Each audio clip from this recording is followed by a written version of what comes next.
Mics are live. What's up? Ultra Podcast, the episode 93 and a half. We're half technically because even though I said I wasn't going to do half episodes anymore, I still feel weird calling it 94. And I did my math. I think the way the quarantine's been extended, at least until like in LA, episode 100, in theory, will be the first one when this ends. So theoretically. Oof.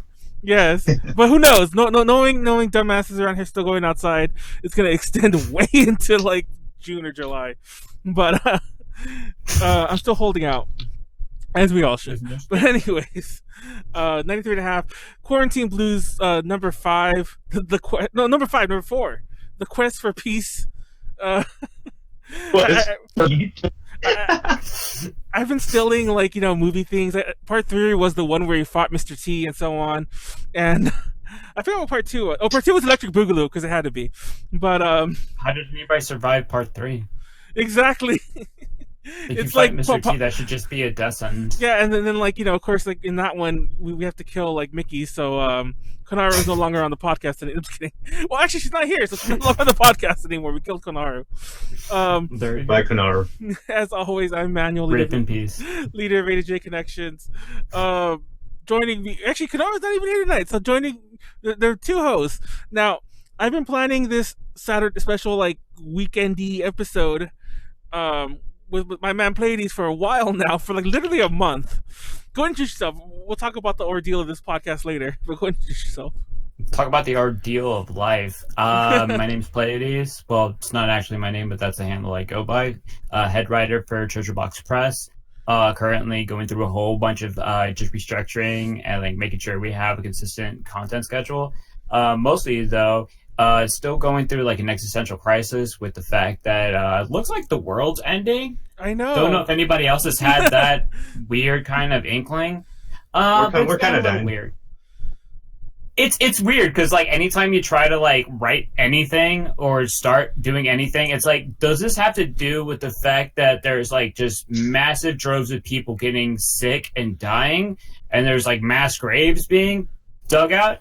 No. It feels a little weird to try and inform people of things. You know what I mean? Yep. But for anybody who's worrying, for anybody who's not worrying, questioning it, Pleiades, P, Leia, like the Star Wars princess, D's, Pleiades. There you go. Oh, it's funny because I wasn't so much questioning it, but I legit didn't know how to spell it when we started. So no one knows. Yeah, I kept trying to figure it out. 8 vowels all next to each other. I know. I used to make fun of names like that, but anyway, it's a whole other story. No, that really is. I remember, I'm what's up all these vowel clusters? And then somebody's all Manuel, your first and last name both have crazy vowel clusters.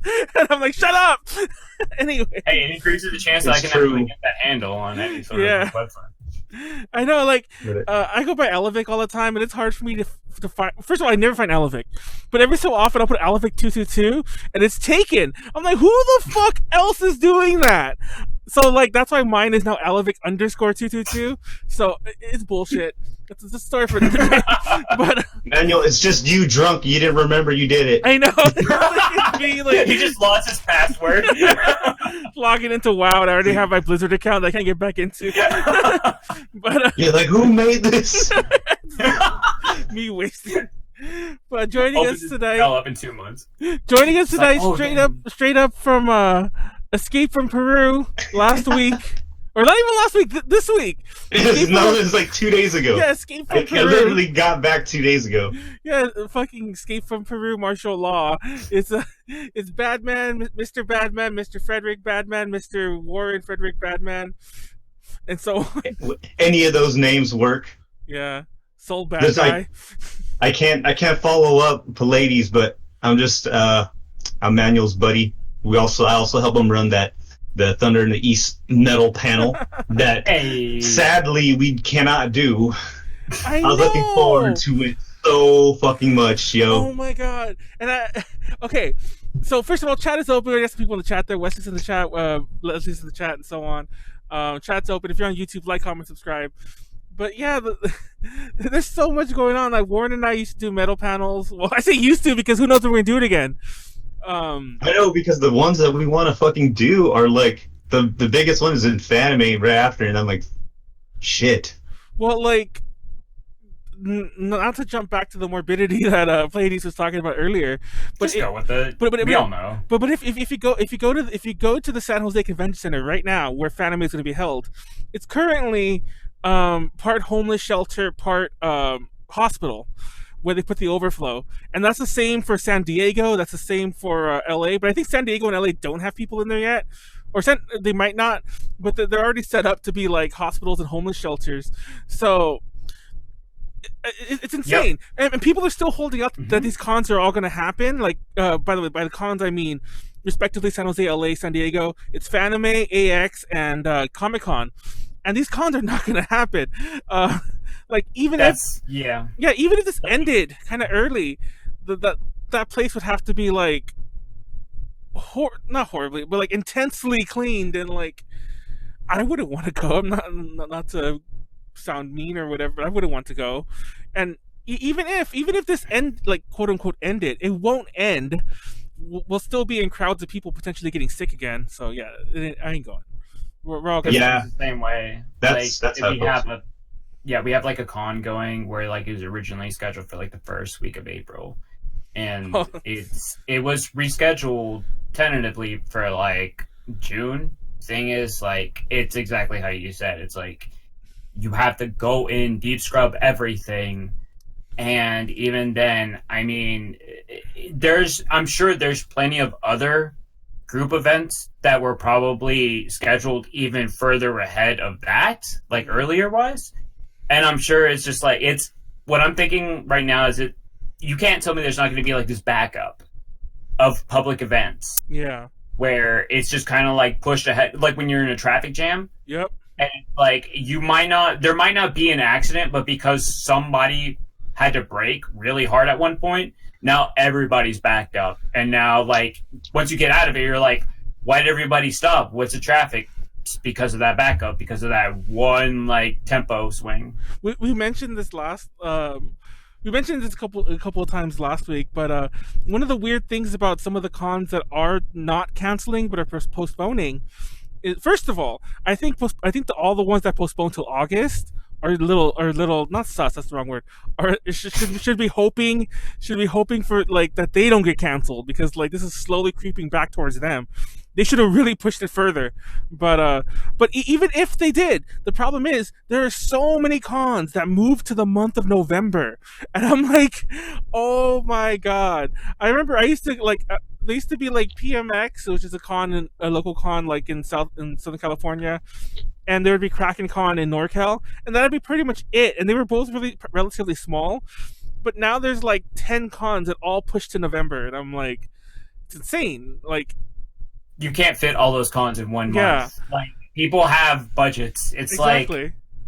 Like it's one thing for Animal Crossing and Doom to come out on the same day. It's another thing for like that and Final Fantasy VII Remake and Cyberpunk and like a million other games all at once. Like, at a certain point, you're better off just waiting a month so you can get your own like focus. So people aren't distracted by other stuff. Yeah, Wesley in the chat's like, rip WonderCon. WonderCon was supposed to happen this weekend. And it's sad because, mind you, I wasn't on the fence. I just hadn't set up my plans. And obviously I'm not really I wasn't really looking forward to it as much as everyone else was. But I was probably going to go. It's just that when this all happened so early on. But yeah, I might have stayed with Wesley. We might have like partied it up. I might be drunk right now at a con if it wasn't for this. So you can't have a con without getting drunk. Like, yeah, it's super rip. It's funny. Like, let's actually jump into the podcast now. For those watching, we do have some topics. We're gonna obviously go over the coronavirus and like how we've been dealing with it. There's actually a lot of stuff within that. Like our personal schedules, how Warren dealt with it for fucking a month in Peru. He was under a different sort of quarantine. He got stuck, which is I didn't hear that. Kind of like a different kind of quarantine. That's like the best understatement ever. No, like Jesus. because they were separate. We'll get to this later, but they were separating shit by sexes and stuff like that, and they were like, which is a whole. Or by gender identity or whatever. We'll get to that later. But yeah, I want to talk about what we've been doing in the meantime, what's been canceled, what hasn't. A lot of like the industry stuff going on, and I want to talk about a certain people capitalizing on it, like certain movies and whatnot, Corona zombies. So yeah, check out if you're watching on YouTube, because we've gotten a lot of views lately and a lot of comments. So if you're watching on YouTube, take a look in the description because it'll probably be updated. And if you scrub across, you'll probably see more or less where the topics change at the bottom. So let's talk about how we've been surviving, eating, and sleeping. I can't spell. Surviving / eating / sleeping. Spelling. I can't spell either. It says S. What the fuck is that? Like, what do we call that thing? The semicolon. I know English. Sure, why not? I know English. Yeah. Anyway, how have you been surviving? Warren, we'll start with you first.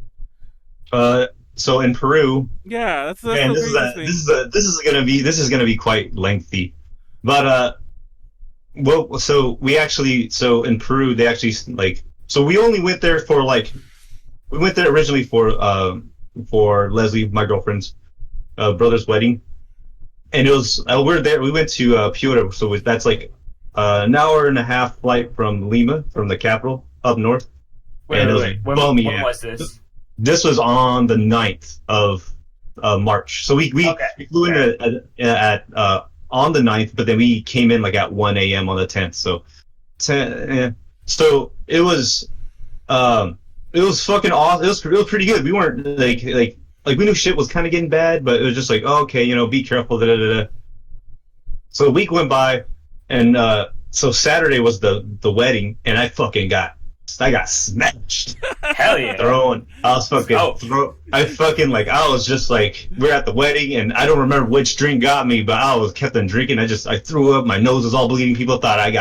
Some thought I broke my hand. Some people thought I got beat up. Corona.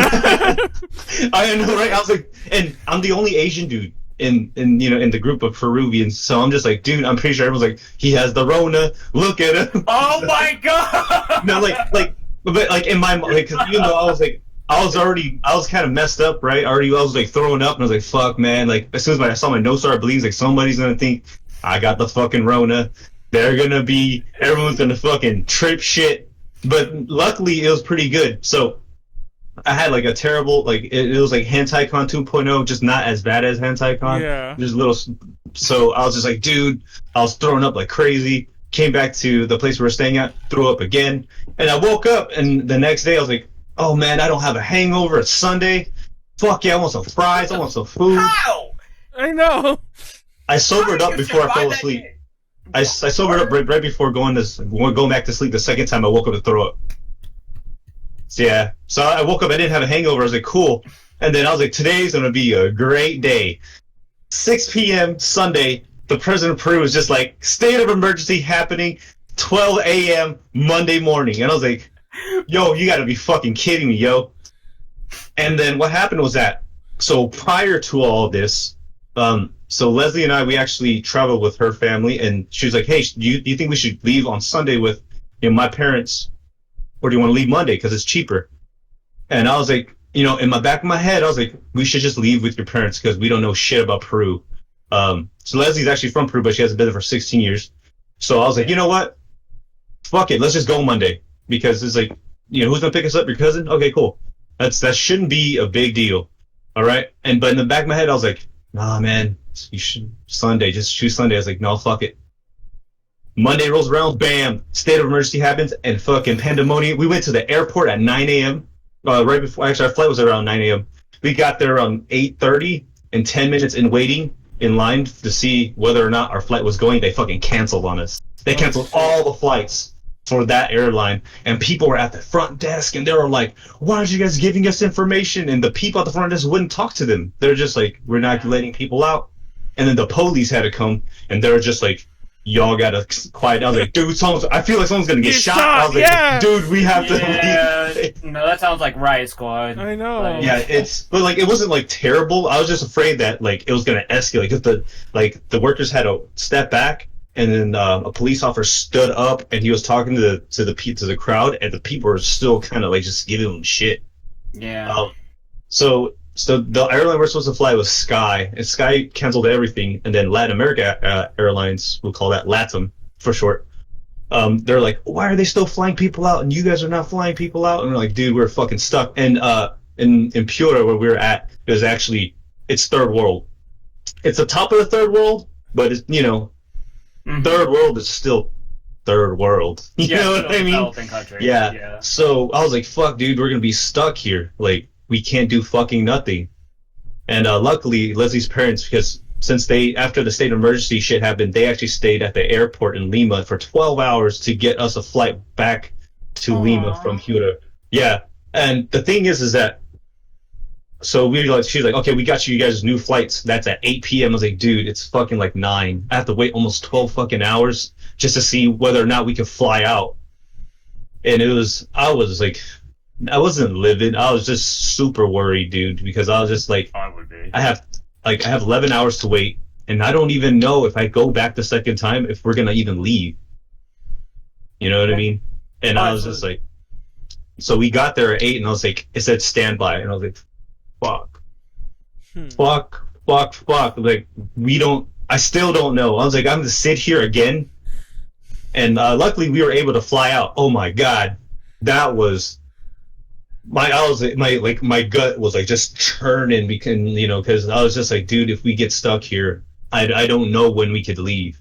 Mm-hmm. Because when we went back to we're staying at Leslie's in-laws, and the in-laws actually had they're going back to Lima, but through public transportation, and basically they're flipping buses around. Nope, you can't leave. Nope, you can't leave. You guys have to get off, go back.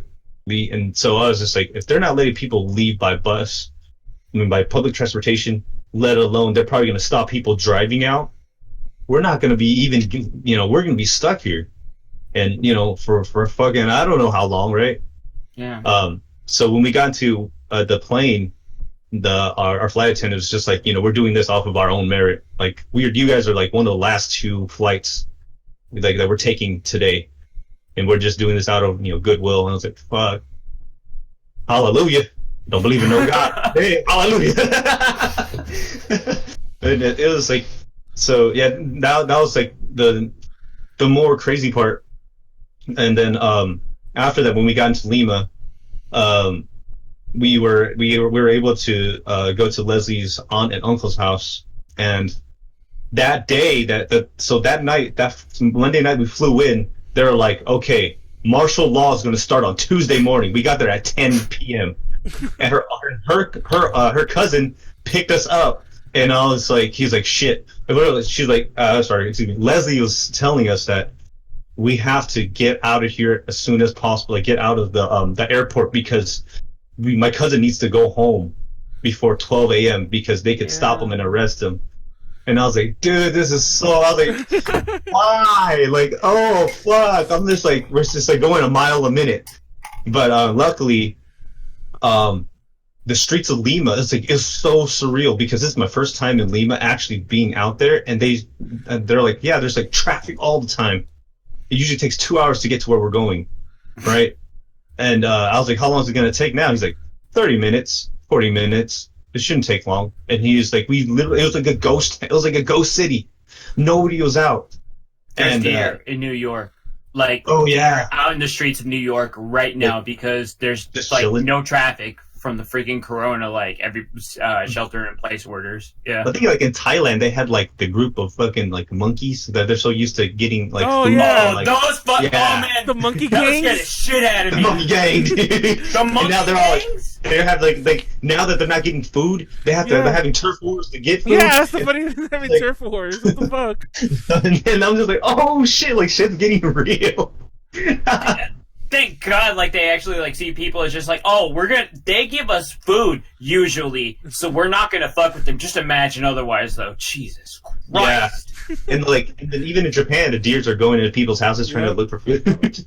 No, well, I mean, Like, it's crazy. Like, I'm pretty sure that it's weird because, like, where I live, there's usually a coyote problem. I know it sounds really weird, but, like, I kind of wonder. Not at all. I kind of wonder if the coyotes are gonna, like, start, like, getting in more houses now because they're not, I'm pretty sure they live off of trash people leave.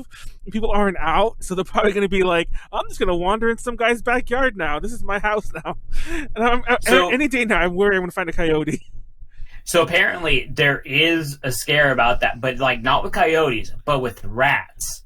Oh. And it's because rats are so like, especially in like big cities like New York, because rats, I mean, they stick around places where people like drop food and things like that. Yeah. So like if they start getting starved and like desperate, that might be a new problem. It's like the fucking let's start eating some each horror other. movies. No, like it's gonna be a horror, like giant rats are gonna come eat your ass. There's a movie. I forget what the movie's called, but that is absolutely a horror movie. I think there's actually a movie called Rats, but there's also one called like Food of the Gods where there's like giant rats. But but yeah, I think there is a movie called Just Rats, but there's a few, yeah, which is insane. It's like whatever version of like that one Birds movie. There's Birdemic? Multiple Birds movies. No, not even Birdemic. Oh, There's Birds? one that was made Birdemic. Yeah, like the good one. The good one, made Birds, by Alfred Hitchcock, yeah, by Hitchcock. There's some version of that was taken off, and it was about rats. Don't know what it's actually called. It's probably just called Rats, but that's immediately what it makes me think of, and it just makes me horrified, just in general. Yeah, because rats are fucking nuts. I think they said like the biomass of the rats in New York are like more than like the humans or something. I'm like, what the fuck? That's as far as we know. But don't quote me on this, okay? I just remember hearing this from a podcast. Where do you? That's as far as we know. Where do you live? Yeah. Where do you live, Pleiades? Pennsylvania, actually, like Western Pennsylvania. Oh, so like you're around the Pittsburgh area. So you're quite close. You're quite close. The rat spillover might end up coming towards you once they're done eating New York. So when I said like when you were like, oh, like we have coyote problems here, it's kind of like it probably sounds kind of weird. Not at all. Like I've been driving to work because like where I am is kind of like more rural. Like yeah, where I live is actually like a repurposed barn that got turned into an apartment. So it's more like farmland. Yeah. But like I've driven to work and back and like had to like brake because there's a coyote just skirting across like the freeway. So that's insane. Yeah. Like in that sense, like I'm glad that I don't live as in like a populated area because then the rat problem would be probably big. Just what you gotta do is just get all like a bunch of cats and set them loose to eat the rats, and then the whole ecosystem gets so fucked. You just fucked everything up, and then the cats come out. Now it's catnemic. Yeah, the cats and the rats. So you get an entire like group of like coyotes then to get the cats. They start getting bigger and bigger animals. Yeah, no, and then you get the gorillas to get the cats. There you go. And here's the beautiful part. Once winter starts, the gorillas just all die because it's cold. The gorillas all die. Harambe 2.0. Like the memes where it's all like this all started. You see the memes where it's all like this all started when they killed that gorilla. Oh my God. But once he gets the Rona, and all of a sudden he just like evolves and he just turns into a snow ape, and all this just like fuck you humans. He's like you thought you thought, and he just pops out of the snow, and you're just like that's it. Now we just have a whole bunch of Yetis. I know. That's the new war. They're like they've taken over New York and like the East World Coast. War G. Oh my God. Oh my God, that's a good plot though. Oh man, but yeah. By the way, a while ago she put in the chat about did you tell them how her 12 and 15 or Leslie, the 12 and 5-year-old cousins were taking care of you when you were wasted, which is Oh yeah, one of the little kids actually. Yeah, so the 12-year-old kid, he was. I don't remember. Like I remember him just watching over me, but there's like a little 5-year-old kid and I was in the car, and I was fucking passed the fuck out. And Leslie was telling me, my girlfriend was saying, "Oh yeah, he was asking me if you need he's like, if you need help, I could carry him." I was like, "Dude, you're the kid. You're not gonna." I am dead weight at this moment. Oh my god! I think the furthest you're gonna get me is probably like face planted into the concrete. Oh man! It's gonna wake me up. Hallelujah! There was one time. It was at a con actually. I won't name who, just out of like because they're not here. But I was drinking with somebody. It was just us two, and we were drinking in our hotel room. And then like we're waiting for people to show up. We were just there early, and we decided to get drunk while we're waiting for everyone. So everyone shows up, and we're shit faced. And the other person, she's throw up, and I'm like, "It's fine. I'll carry you to the bathroom." And they're like, "Are you sure you got it?" "Yeah, I got it." And we both fell and face planted. And like, not only did we face plant, I mean, I face planted, but I had my arm like this, trying to walk them over. I like basically did like a wrestling move and like slammed them into the ground. Like, because I had my arm behind them already. It was great. You did the reverse rock bottom. Instead of the... And they were so fucked up. They were like, I'm fine. And they just crawled to the bathroom. Oh, it was the best. But yeah, so I've kind of been there. And then I kind of just like, I think I sat on the floor. Because I'm like, I'm not getting up again. Like, I'm fucking gone. Once you hit the ground and you're like plastered, oh yeah, you're not moving. Yeah, exactly. I'm like, I'm down. Like, I'm just staying here. But, oh, he wanted to carry you to bed. He was so worried. Oh my God. That kid was so worried. No, I was just like, oh, I literally thought that the kid was just like, look at this dumbass. Because I would have thought about that by myself. I'm like, you done fucked up. Because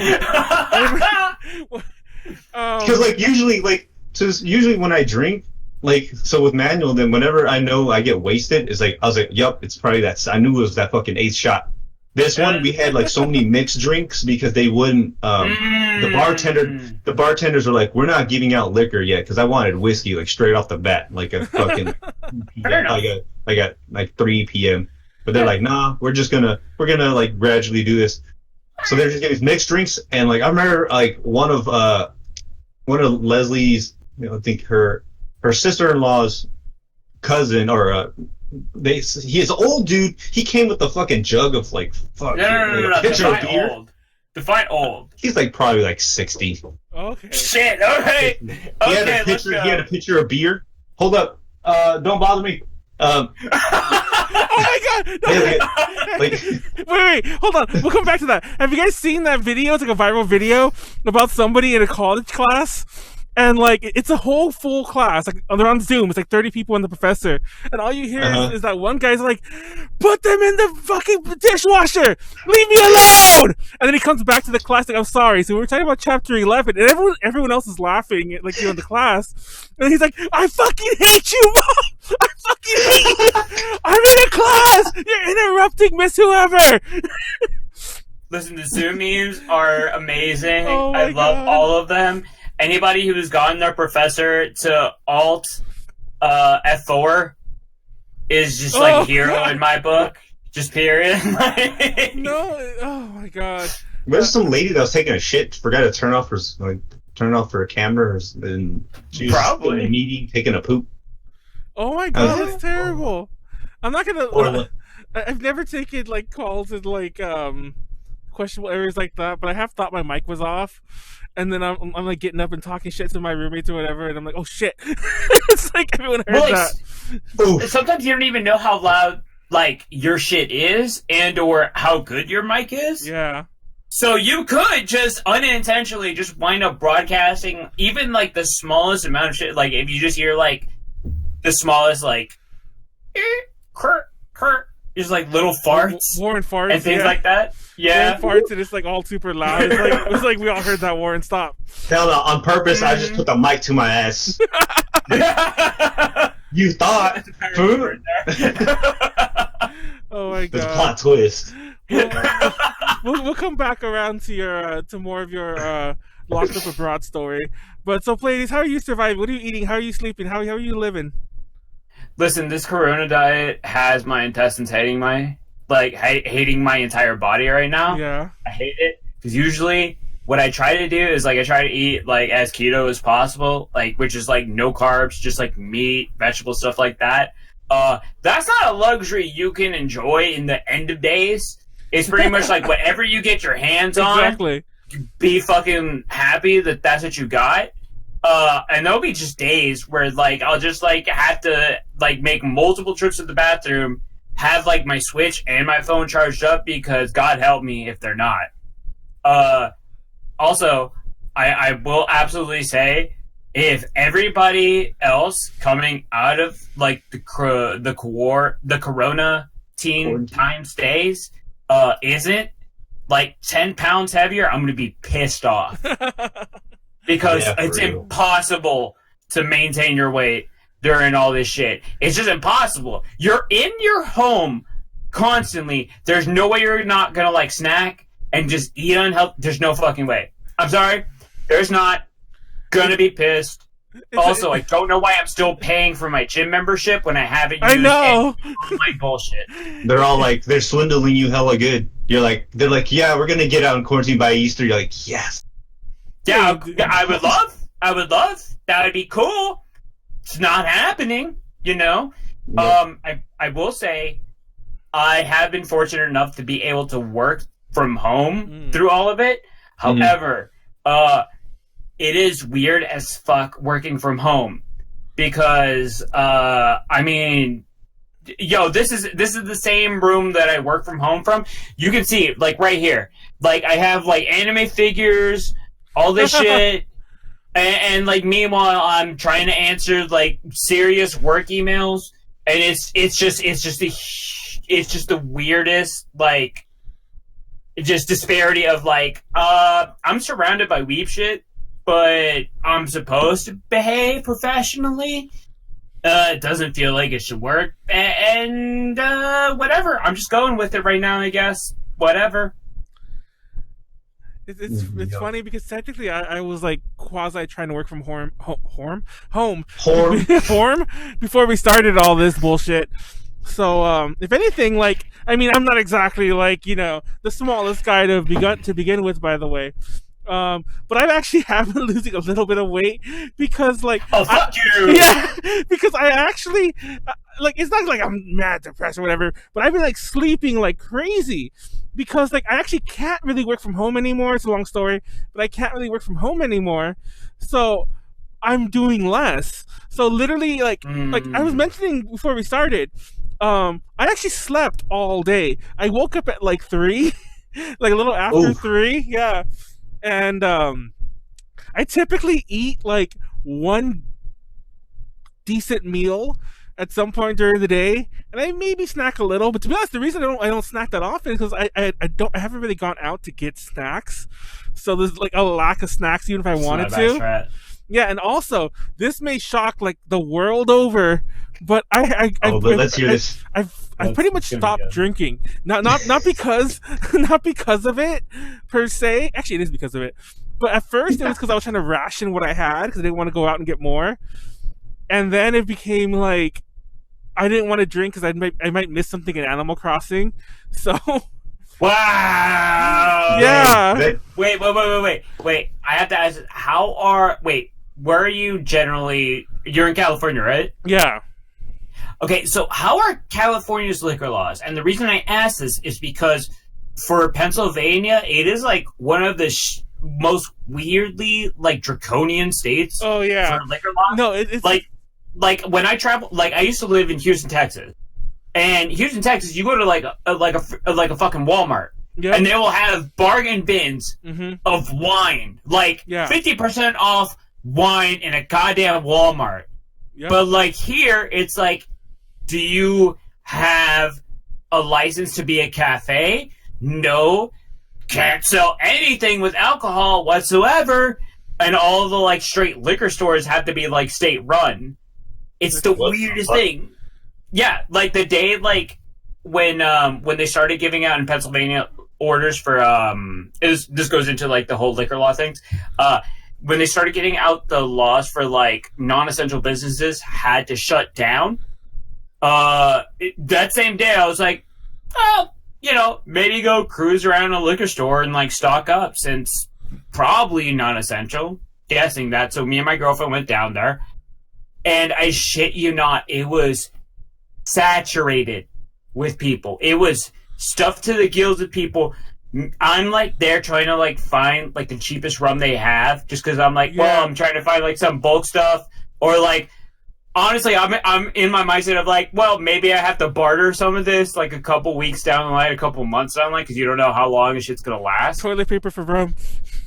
No, seriously. And then while I'm looking at this woman who is substantial in size, almost runs me over, scooping up all the gin that's like right next to me. And then the attendant comes by, like, who's trying to restock. The same woman asked the attendant, like, hey, do y'all have any more in the back? And she's like, the attendant's like, I don't know. Let me go check. And then while I'm still browsing, I didn't even notice it, but my girlfriend wound up telling me later. Said woman of substantial size wound up getting on the phone and then calling somebody.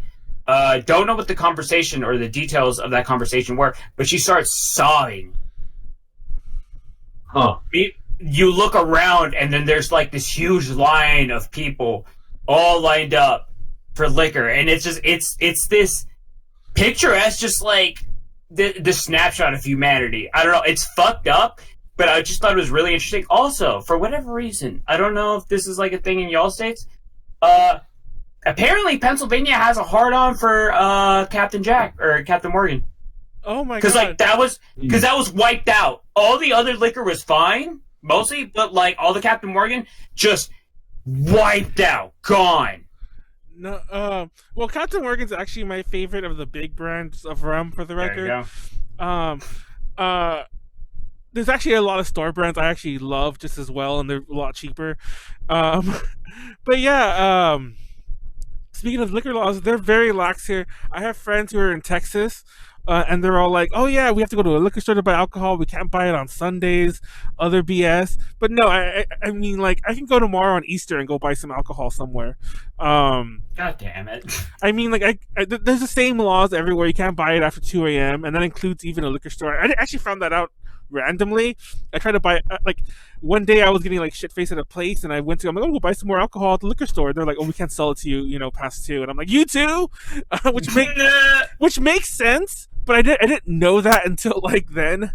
This is kind of recent, like a couple years ago. But beyond that, you could buy alcohol anywhere. You can go to like I was saying, like you were saying, you could go to like grocery stores and like everywhere and just get it. It's actually way cheaper in grocery stores. Like at like your local markets or your CVS's or your Walmarts than anywhere else. Yeah, like liquor stores are always more expensive, which is why I'm like, oh shit, you guys' lives will suck. What happened to his camera? Oh, okay. I thought that was my camera for a second. I was like, no. Wait, what? He probably had to open his door. Well, I mean, like nobody was. He didn't say anything, but people were knocking earlier. But yeah. But I do plan. I did drink like the first time a couple of days ago, and I was like so fucking dead. And it was literally the first time in like a month.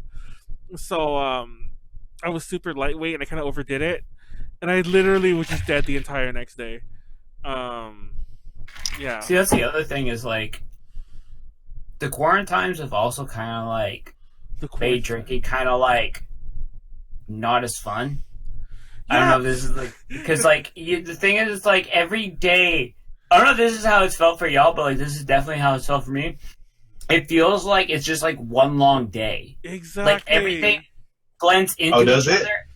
That's kind of how it feels for me. And so it's like when it's time for the weekend, there's no difference. Exactly. So if I want to turn up on a weekend, it's just like it feels like I'm turning up on a weekday. Yep. And I'm just kind of like, I just feel like fucking guilty. I'm just like, that's true. But then I'm also just like, fuck it. We're at the end of days. Who cares? Yeah, it's like, okay, I understand that one because today I was just like, today's Saturday. But usually I'm just like, yeah, today's Saturday. Yep. Ooh, we're gonna go play video games. Or like usually a day where me and my homies will all come together, have a game night, throw money down, get some food, and we'll just hang out.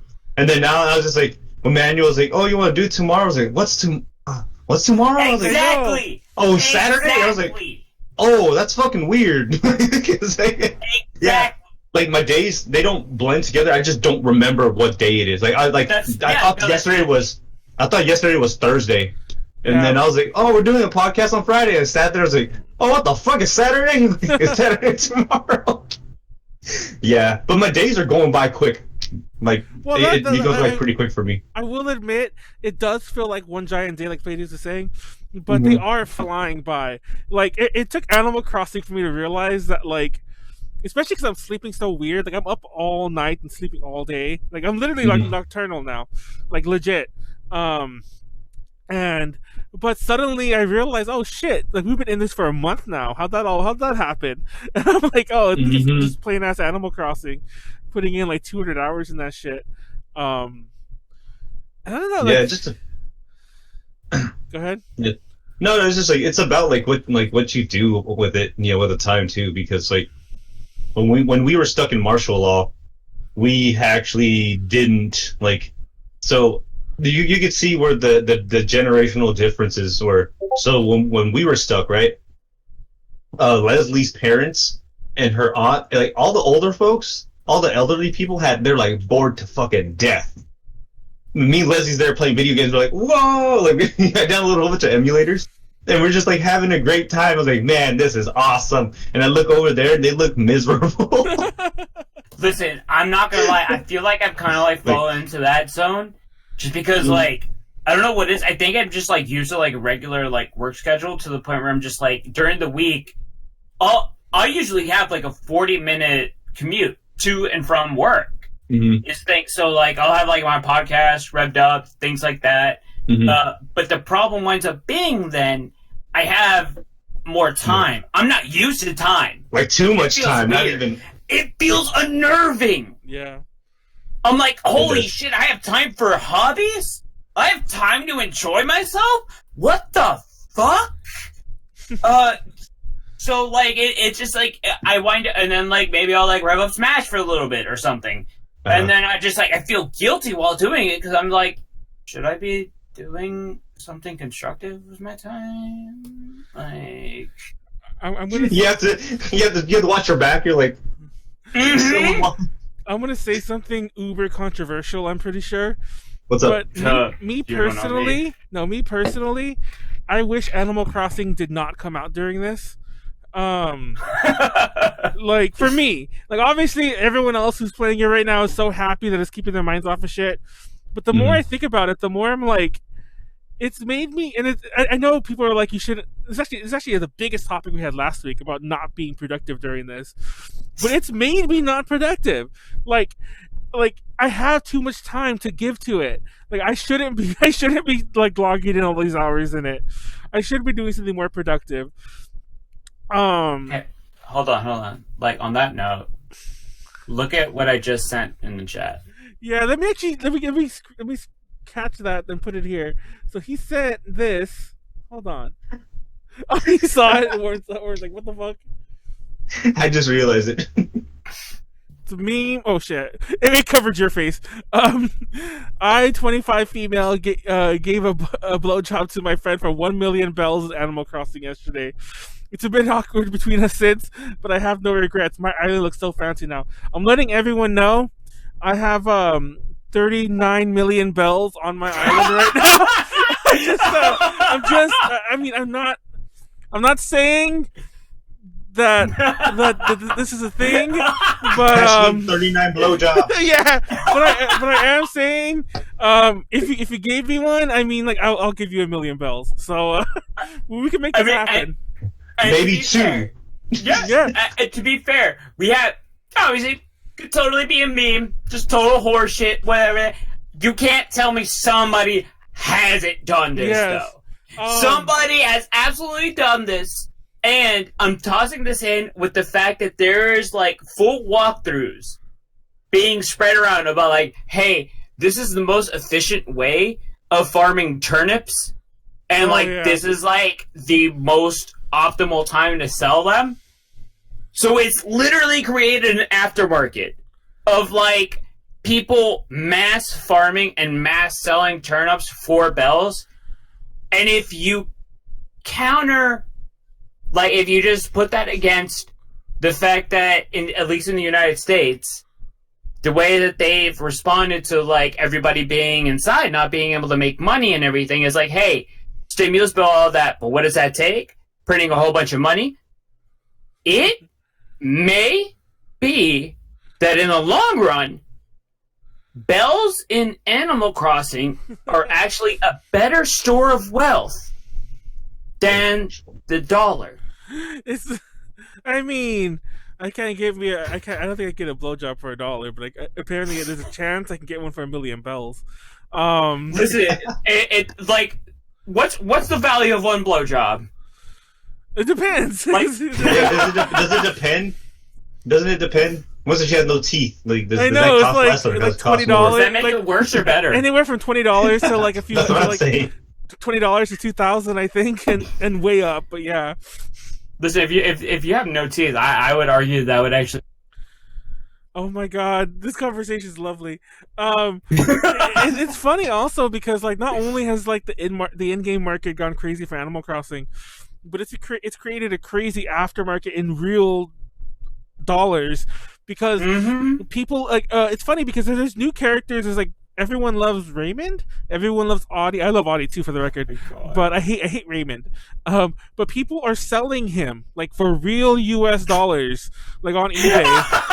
Like and by selling him, I mean literally because like you could force them to move out, and then if somebody comes to your island, yeah, they can get them that day. And so people are legit selling him for real money. Like, or I guess not just him, but other. To be fair, they do this to all the villagers, but they're the most popular, like the new ones, the ones you can't get through Amiibo because you have to literally do that like manually somehow, or get lucky. And then Do you think there's real landlords that have done that? I know. I'm selling my tenant. Like, yeah. No, like they're like, oh, this is a tenant we really like, but like they have other landlord friends, right? And then they're like, oh man, really wish we had like a good tenant to fill in these spots. And they're like, oh, I have this good tenant, but they're like, they're good. They pay rent and everything. And so they talk to our landlord friends like, how much did you pay for that tenant? I'll give you 1,000,000 bells. Maybe it's easier for the other landlords to get good tenants. That's a good thing, but yeah. And speaking of Amiibos, there's also a huge aftermarket for Amiibo cards. I've been considering selling some of mine that I don't care about. I probably won't because I love them too much. But most Amiibos are going for like $100 each. And for the really popular ones, and even the cheap ones are going for like insane dollar amounts. And I mentioned this a couple podcasts ago. The crazy thing was that literally in like January you could still buy some of these cards at retail prices. Oh no, that makes sense. And well, to be fair, you could buy a Switch at a retail price, but now that even the Switch itself is marked up like $600. That's exactly what I was gonna say. Yeah, that's exactly what I was gonna ask. And I actually, because they can't make them. Yeah, and everybody's home with nothing else to do. And so people... Oh, my bad. Continue. Oh, you're right. I was just gonna say, like, you can get a stock Switch, not a special edition Switch, just like a stock one, and just sell it for like $600. That's wild to me. No, it gets even crazier. I found out today that the Wii has like skyrocketed in price too. And I'm not making this up. Google it too. It might be all because like Wii Sports. Oh, I'm looking this up now because I still have a Wii. First of all, Wii Sports was like literally it's one of the best-selling games of all time because it was packed in. So there's like literally, not exaggerating, there's literally like 50 million copies of that game. And the game Wii Sports has jumped up to like $30 or $40, which is insane for a recent-ish game that has that many copies. But the Wii itself has jumped up to like over 100. Like I think the median price right now for like active auctions on eBay is like $175, which is insane. Yikes. I sold one at Tipu for $20, which I still have, and I'm sorry, Tipu, you're not getting that shit. It's going on eBay. Is that wrong? Is that wrong? But if he never asked for it back, that means that he didn't want it back. Yeah, exactly. Also, by the way, just saying, Wes in the chat's like, with teeth blowjob is 1 million bells. Without teeth is 1.5 million bells. And also, Dang. yeah, prior to What that, there we go. Yeah. Mm-hmm. and prior to that, All right, Leslie, it's time for me to cash in. cash it My- out. Manuel, let me use some of your bills. I I'll know. pay you back. I'll pay you back. I give Manuel blowjobs. I know, I give blowjobs. It's like, you know what you gotta do, bro. It's not gay if you think it's not gay. It's not Listen, it's gay. Corona times, all right? You do what you gotta do. You do what you Fine. got. Oh man. I'm gonna start buying broken Wii's and trying to repair them if that's how that shit. Oh my God. There's actually really easily fixable parts of the Wii, and it's funny because I used to have several Wiis because I used to have them hacked in different ways. Now there's like one good hack, but back in the No, day, that's how mine is. yeah, back Like, in, because my disc reader got fucked up. Yeah. So, like, I had to hack it because there's no other way to, like, play games. But go ahead. But yeah, and so I had Wii's hacked in different ways, but now I only need one hacked, and that's fine. And then I had one that was unhacked back when online was still a thing, and I was like, I don't want to get banned or whatever, which probably wouldn't have happened on the Wii. But now all that shit's off. Everyone hacks their Wii, and I had spare Wii's, and I was fucking selling them for dirt. Like, I think I bought one of them, like, at a yard sale for like $10. So yeah, and this was a while ago. This wasn't even like the. So yeah, when it was still, I think, relatively out there. But yeah, Wii's are like jumping in price, which is insane. If you have a Wii, honestly, if you're gonna make money, do it now because this market is gonna crash the second, like not the second, but it'll crash once we're able to go outside again. Yep. I don't know. Because game stuff is weird because it could really go either way. Did y'all hear what happened with the what's it called, the Nintendo PlayStation? Oh yeah, but see, are you gonna mention how it's sold for like dirt? Not dirt, but relatively Exactly. for dirt. Yeah. The original offers on the Sony Nintendo, or I forget, the Nintendo PlayStation, however you call it. Point being, it is the only living prototype of like, or not the only one. There's a couple of them, like a handful maybe, of like there ever being a collab between Sony and Nintendo for a disc-based console. The original offers were like in the millions, and then like they wound up doing an auction online. Got like maybe 100,000. It sold for 300,000, but after fees, I think it was 200,000. So yeah, it was insane. And I'd be salty as fuck. Took a wash on that. I would kill somebody. I would fuck. Oh my god! I would just run up to the nearest living thing and kill it. I'd be so pissed. It's actually funny because Yikes. like they valued it that high, but I don't know if anyone's ever seen it at a con because that guy made. I don't think he made money on it. To be fair, that was one of his big gripes about it. But he definitely earned things. It's like he would go. They would pay him to go to cons the world over. But I saw it at conventions, and it wasn't like behind a glass screen where you couldn't touch it. It was on a table, and you could totally be like, "Oh, let me get my Grammy hands all over this $1 million item," and it always blew So what my. you're saying is riddle with Corona. No, yeah, exactly. It blew my mind that something that was valued that highly. I touched it. Just out there. I've touched it. People I've known have played on it because like I don't think it worked originally, but somebody like one of the people who he sent it to somebody who got it to work, as in like he put new parts in it, so it's a working PlayStation, a working Super Nintendo, or whatever. I wonder what games it plays. So it works. That's what I'm saying. But so people were able to touch it though. People would be like, "Ooh, I got the Rona," because then again, this didn't happen that long ago, so people probably sneezed on it, and like, there you go.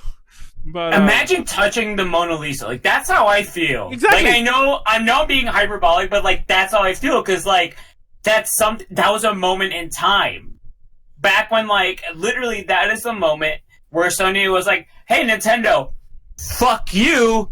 We're gonna be our own console."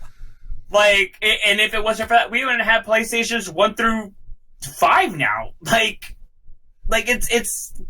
that's a moment in time. It's a moment in history. It belonged in a fucking museum. Yeah. I don't know. It's weird. I think technically it is gonna end up in some guys like. I think the person who bought it wants to like start up a thing. Like I don't know if it's gonna be a museum per se, but he wants to do a thing of some sort. So yeah, if I'm not mistaken, and that dude got a crazy deal. Like, I guess we have a value for it now, but I still think that maybe down the road he could sell that for a lot more if he wanted to. But like, Absolutely. what's similar to the museum analogy thing about how it belongs to the museum, it's hard to judge value on things that belong in a museum because museums don't pay you anything. In case you didn't know. Well, I guess they do sometimes. Very rarely. Usually they take donations or like people give them things or like I remember people I meant like countries or like artists or whatever. They're almost always a donation based thing. Museums don't go like, oh, I want that for $1 million. Here you go. Reputable museums especially don't. So I've always found on that note, yeah, there's, and this is like only like vaguely related, but I just felt like I had to interject it. There's a couple museums with all of the shelter-in-place orders that have actually had priceless works be robbed. Oh yeah. What? Yep. Yeah, people are like out looting museums for priceless works, and like where there's like shelter-in-place orders because nobody else is out. So it's like the optimum time if you want to go in and I guess be like a fine art thief, but like throw like just be full black cat or whatever the fuck. There you go. And people are saying like, oh, it's going to show up on the black market. No, this is realistically speaking going to show up on somebody's Instagram. Yeah, exactly. And we're going to find them because this is absolutely going to be a flex. Yeah. Somebody's going to post it like them having stolen the Mona Lisa and post that on Instagram so with everybody can see it. Oh, that's absolutely going to happen. With their face, their social security card, their ID, all of that just to prove it. Their address. That's absolutely going to happen. Oh my god. I didn't know I was going to get arrested for this. Who would have thought? Remember that everyone has to stay home. Remember the people who licked stay ice home, cream? police. Remember the people who licked ice cream last year? Oh my god. Yeah, last year or this year? Because motherfuckers are doing it this year. To be honest, anything beyond the lockdown feels like it was decades ago, so it might have been this year. It really does. But like no, it's both. It's both. People did it last year, and then now, like this year, they've turned into a terror. At least in the United States, they turned into like a threat. I forget the exact phrasing of it, but it's like a terroristic threat, pretty much. I just thought about it just came to me. I'm like, oh my god, that has totally different connotations in these days. Real fast, like Pleiades was very dark and bleak at the start of the podcast, but I wanted to wait a minute before I came back to that.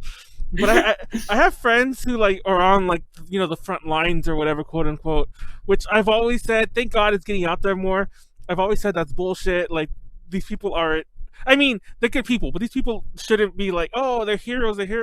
That they're people who are just trying to survive, and they're in a really bad situation themselves. But that's a whole story for a different time. But what's insane is that people I know who are in markets and hotels, have you seen the plexiglass things? Now they're mandatory in most states, like to put the plexiglass things in front of the cashiers or whatever. But it's not that they're putting them up, but I've already heard from a bunch of people that these are permanent, that these are going to be new installations that are never going to go away, like even when potentially this does.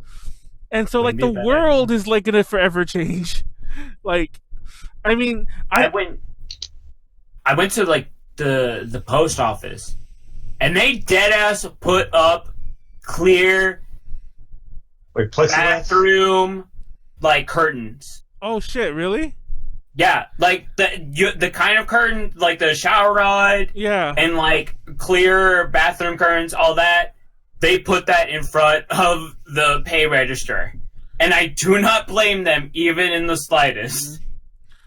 So I was just like, "Holy shit!" It's just insane that these changes are apparently going to stick around. Part of me was questioning that, will we ever go back to normal? And I'm what is the normal? But yeah, I think those days are gone. The days of being able, which might or might not be for the best. I don't know. I feel like it might honestly be at least in terms that Americans can understand. Yeah, I think it might be similar to when 9/11 happened, and then everybody had to start taking off their shoes when they went through security, and shit like that. I think that might be a similar kind of like segue. And I say this because like it sounds like all the Disney theme parks have been closed down, like all of them, and they've been talking about like how is it that we can maybe try opening them back up again. And what they've been doing is considering measures that they've been seeing in a lot of like large Chinese malls, where it's like they have the infrared temperature gauges. So like they'll check your temperature as soon as you walk in. Yeah. So like similar to like how when you go into a theme park, they have to check your bag for like if you have like any fuck shit in your bag or your purse or your pockets or anything like that. Like that would just be an additional measure of like, do you have a fever? No? Okay, cool. You can go. Yes? You going home. Like, you're not coming in here. And that might be how it is for a while, honestly. Yeah. And, like, if hopefully the idea is that if we are able to control it, then it's going to be annoying for a while. Same as, like, how it is to take off your shoes and shit going through security at an airport. But in time, after, you know, and this is best case scenario, if it becomes something that we don't have to check over and over and over again, if there's not a reason to do it, then we'll kind of like taper off. But until then, I don't know. I almost like don't see a downfall in like doing it, at least like while this shit's going like at full steam. Well, I definitely don't see like a negative to it, of course. It's just that it's insane that that it might stick around for a very long time. There are things like the back checks and metal detectors that you see at conventions these days. That was a new thing. And it still is a new thing. But I remember back in the day when they first started doing it, it was just the AXs and the WonderCons of the world. And I'm like, oh, this will never really be a thing. This can't really catch on. But it's been catching on. And you pretty much only don't see it at hotel conventions, only because I don't think they can physically do it, because the hotel has to have normal guests as well. You know, like as in like, I'm staying here for the weekend, you know, for my sister's wedding. So they're not going to make them go to metal detectors or whatever. But it's still like, my point is, it's like, that keeps expanding and that's never going away. So part of me is like, is this ever going to go away? Or is this going to become like one of those things where it's all like, sorry, my light was way too bright. I turned it up. I'm like, I don't like that. But like, you ever go to those liquor stores like in the hood, and they're all behind like the bulletproof glass or whatever? Yeah. And I'm like, yeah. But you can always tell that it's a bad neighborhood when you go to a place like that.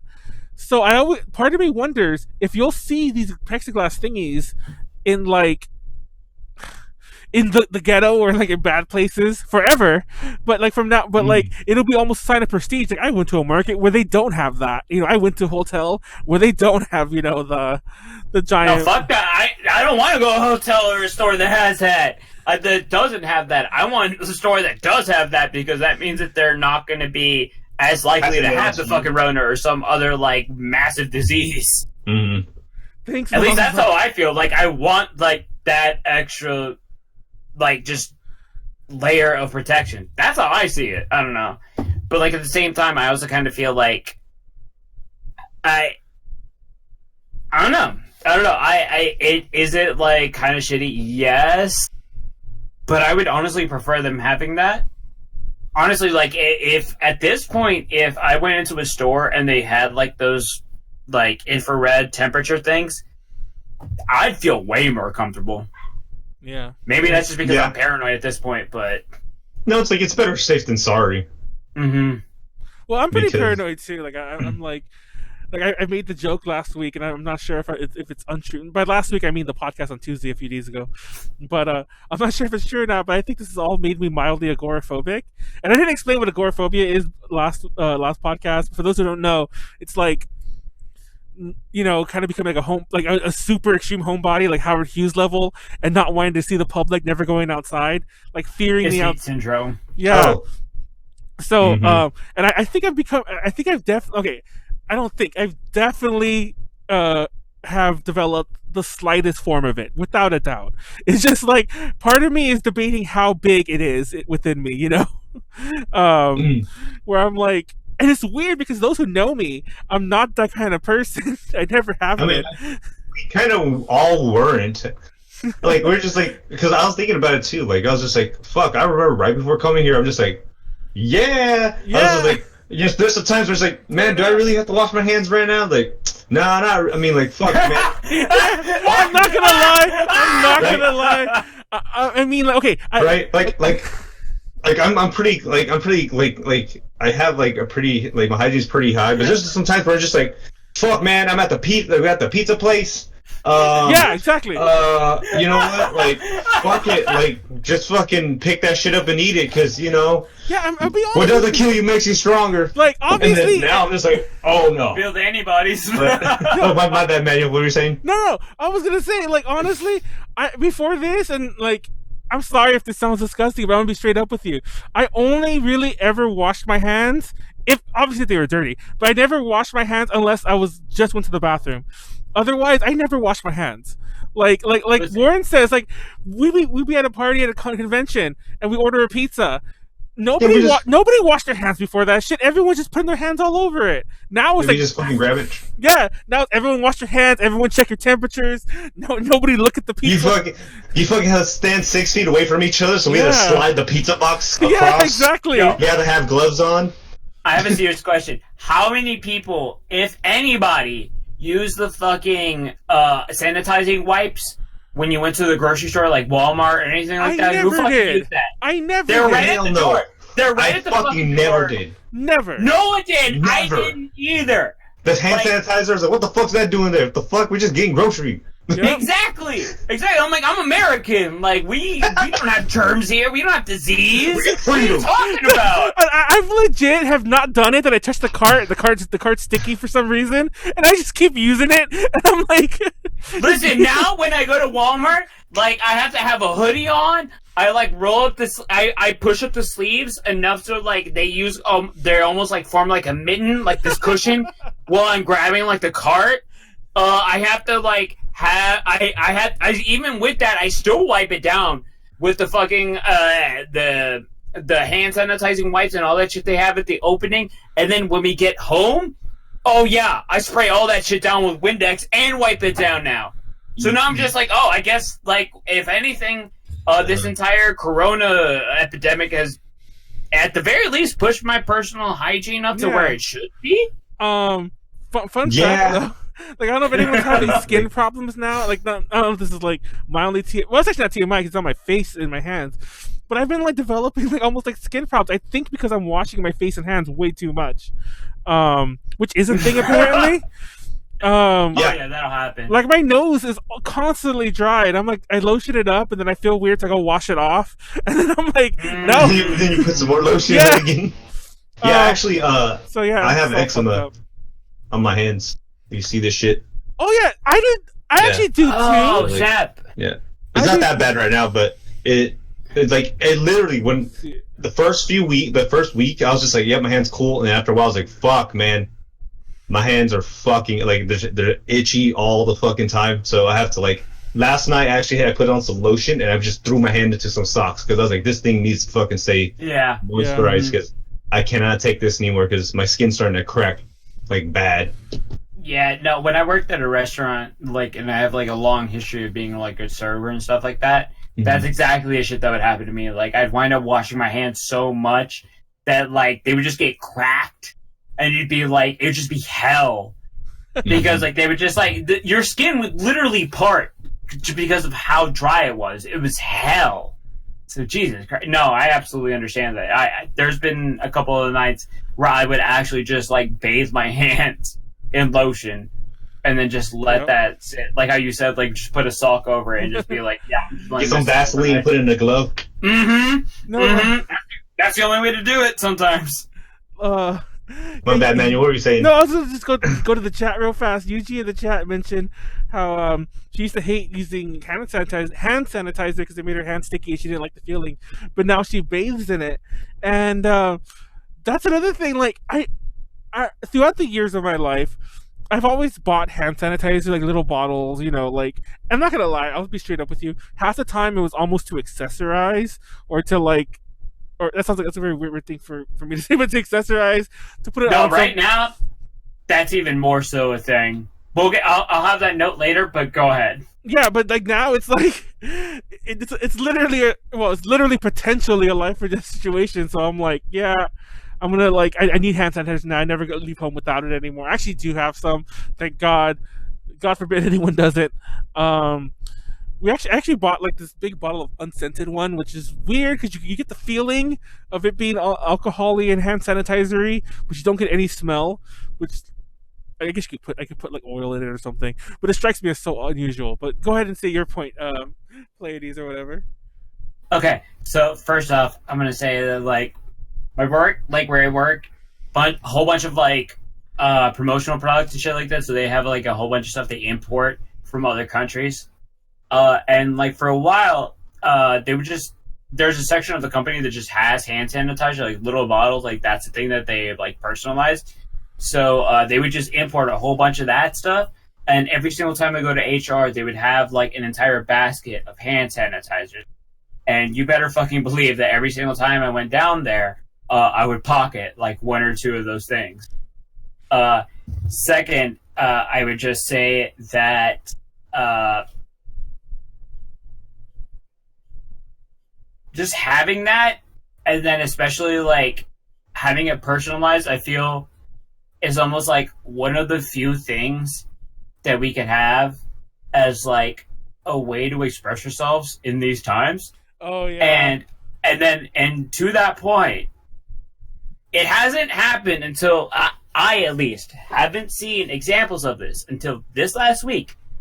But you better fucking believe that I anticipated this several weeks ago. Once like the shelter in place order started, people are starting to spread mask swag. Yep. It's starting to be a thing where it's like, yo, is anybody else like, listen, this shit sucks, but is anybody else digging this mask aesthetic? And I fucking love it. I can't fucking find my goddamn Nike snood because it is the perfect thing to put in this.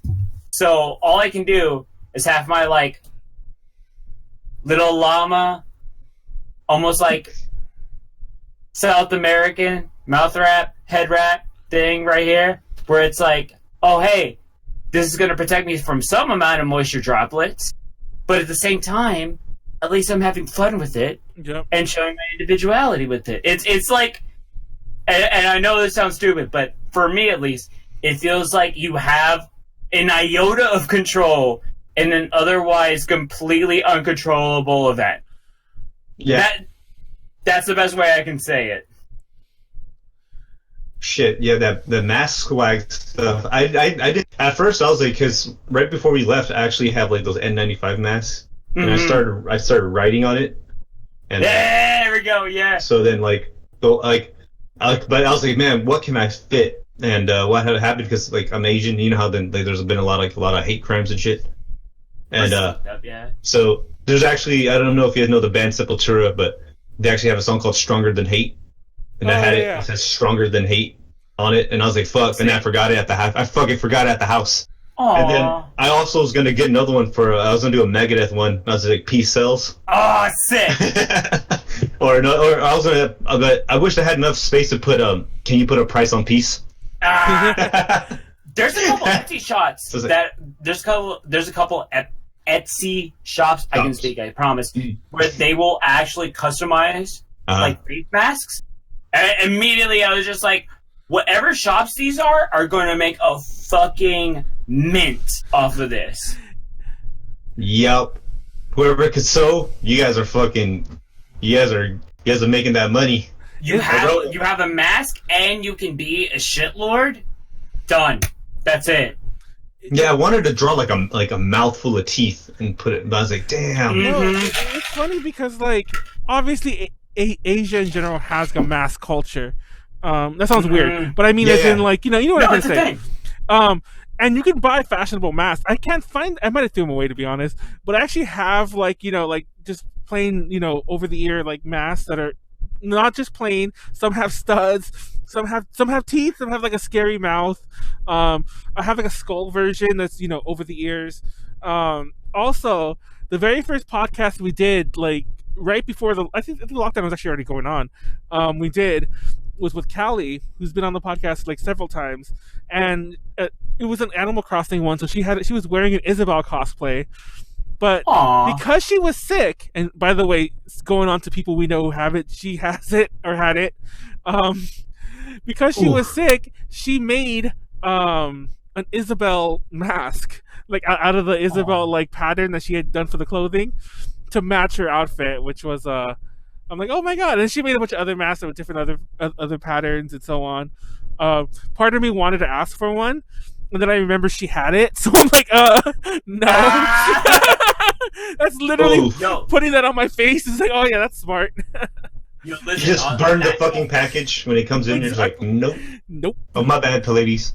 Go ahead. No, you're good. You're good because because that's exactly the same thing. So like occasionally, like I'll like flip stuff on eBay, just like stuff like I'll import from Japan, right? Yeah. And anytime that I've had anything sell during this time, I will like douse it in hand sanitizer, and then I'll have it all there. I'll even like on the outside of the envelope, I'll like still douse it in hand sanitizer, and then it like the way eBay works is it lets you have like a little bit of text that you can put on the shipping label, and I'll like write down like parentheses, contents have been sanitized, and parentheses. And just like sanitize yourself too. Sanitize yourself too, buddy. Yo, can't be so careful, man. Yeah, for like, dude. Like, actually, when I came back, because I was like, all my shit was been in, like, everything that I had was just a backpack and a suitcase. It was like, it's all, I went through the fucking airport from Peru all the way back to California. Actually, you guys don't know, I went from Peru to DC, and DC to Dallas, and Dallas to Sacramento. Oh. So I was like, as soon as I came home, I was just like, fuck, I need to wash my backpack. So I took all the shit out, sanitized it, left it in one part of the garage, threw my backpack into the wash, got my shoes, threw my shoes in the wash, realized I had dress shoes, threw those bitches in the wash, and it was hot in Peru, so I had some sandals that I've been wearing that, threw those bitches in, and then I was like, you know what? My wallet is dirty, so I was just like, I had like $140 in cash, and I just threw that bitch in with all the money, just there you go. And then Leslie's like, she's like, oh yeah, I think she said she wiped down like her wallet and her money. She's like, what'd you do? I was like, I just threw that bitch into the washer because I was like, fuck it, it's gonna kill everything. And I just threw it in. Mm-hmm. Those cards that have like the shit where like you just tap to pay. Oh no, those are getting all the use out of my wallet right now. It's like I don't have to like put in those slots. I don't have to like do none of that shit. Yeah, no, tap, done. Yeah, for real. It's fucking nuts. And like my suitcase, I was just like, I've never had a I've never had a fucking disinfect no motherfucking suitcase. The fuck? And then I was just like, how the fuck am I gonna do it? My mom was like, oh yeah, you should wipe it down. And I tried. I was like, hell no, this is not working. So I just got like a bottle, half bleach, half water. I just doused that shit. And I was like, oh shit, my suitcase is actually made of it's made of a fabric. And I was like, I don't give a fuck if this thing gets fucking white. I just need this shit. I just don't want to die. So I started spraying that shit. I sprayed the floor after the ground where it was sitting on. You just nuked the entire fucking area. Just nuke everything. Because I was just like, I was like, I can't believe I'm this fucking paranoid. I was like, fuck it. So I went in one time. I was like, I went a second time, a third time around. I was just like, die, motherfucker, die. It's like, when you unload the gun on somebody. Voice playing in the background. You're just like, bah, bah, bah. You're just like going, you're like, give me the clip. Bah, bah, bah, bah. Bah. It's like, it was just got to the point where I was just like, fuck it, I'm just gonna fucking unload. I went, like, I only had not even a quarter of the, I was like, dude, I don't even need this much bleach and water, but I almost got done with it, and I was like, holy shit, alright, well I guess this bitch could come up to the upstairs now.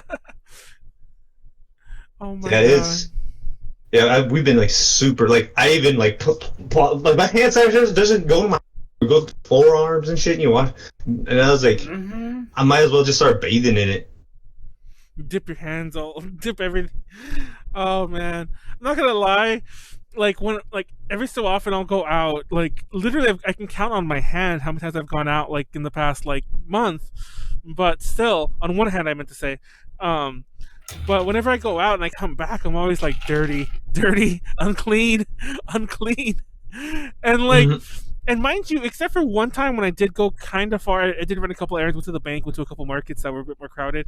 Most of the time, it's literally to like a close by store, you know, or something, or a tiny store that I'm like just me and a cashier or something like that. And I'll still be like, oh god, I'm filthy, disgusting, gotta burn my clothes, you know. God, yeah. Yeah, as soon as I came back home from I actually went through my garage. And I took off all my I stayed in my boxers because I was like, I have family in here. I don't want them, like, I don't want my dick just laying around. So a little too much for them to deal with. Because then, like, my sister, I was like, hey, what's up? I was like, don't look at me, I grew titties. Like, I grew titties. Because we've been eating like shit, right? And I'm just like, don't look at me, I grew boobs. And I walked around the house like covering up. I need a bra. Yeah, because we're actually going back to that food topic. Yeah, because I was a month before coming. I ate like super clean, just high fat, high protein. It literally was just keto. So I was staying under like 20 grams of carbs a day, which is fucking easy as fuck. Anybody that tries, it's only maybe because I'm a little guy, but I tried it for a month and I was like, cool. And I was like, oh yeah, I can't wait back. You know, we're gonna be there for 2.5 weeks. You know, I'm gonna get to enjoy shit food, and I get to come back and go back to regular. As soon as we got there, we're eating like in Peru. I'm not sure it's just the family or it's just them as a culture. Like we're eating fucking bread, eating fucking rice, eating pasta, and I was like, oh yeah, like that was awesome. But I was fucking mud butt. Mm-hmm. I have not had a solid shit in like 3 days. It is suffering. It is pure fucking suffering. When I had solid shit, I was just like, finally, yes! Because I was just like, it was the first 2 weeks, I was just fucking mud butt. Like, oh, this is lovely. Fun fact, we actually did have we actually kind of had this conversation before on the podcast because that same time Callie was sick, she was also like, I don't want to get mad at me, I brought her into this, but she was also having stomach problems. We'll say that to be polite. Stomach problems. But meanwhile, that day, totally not Rona related.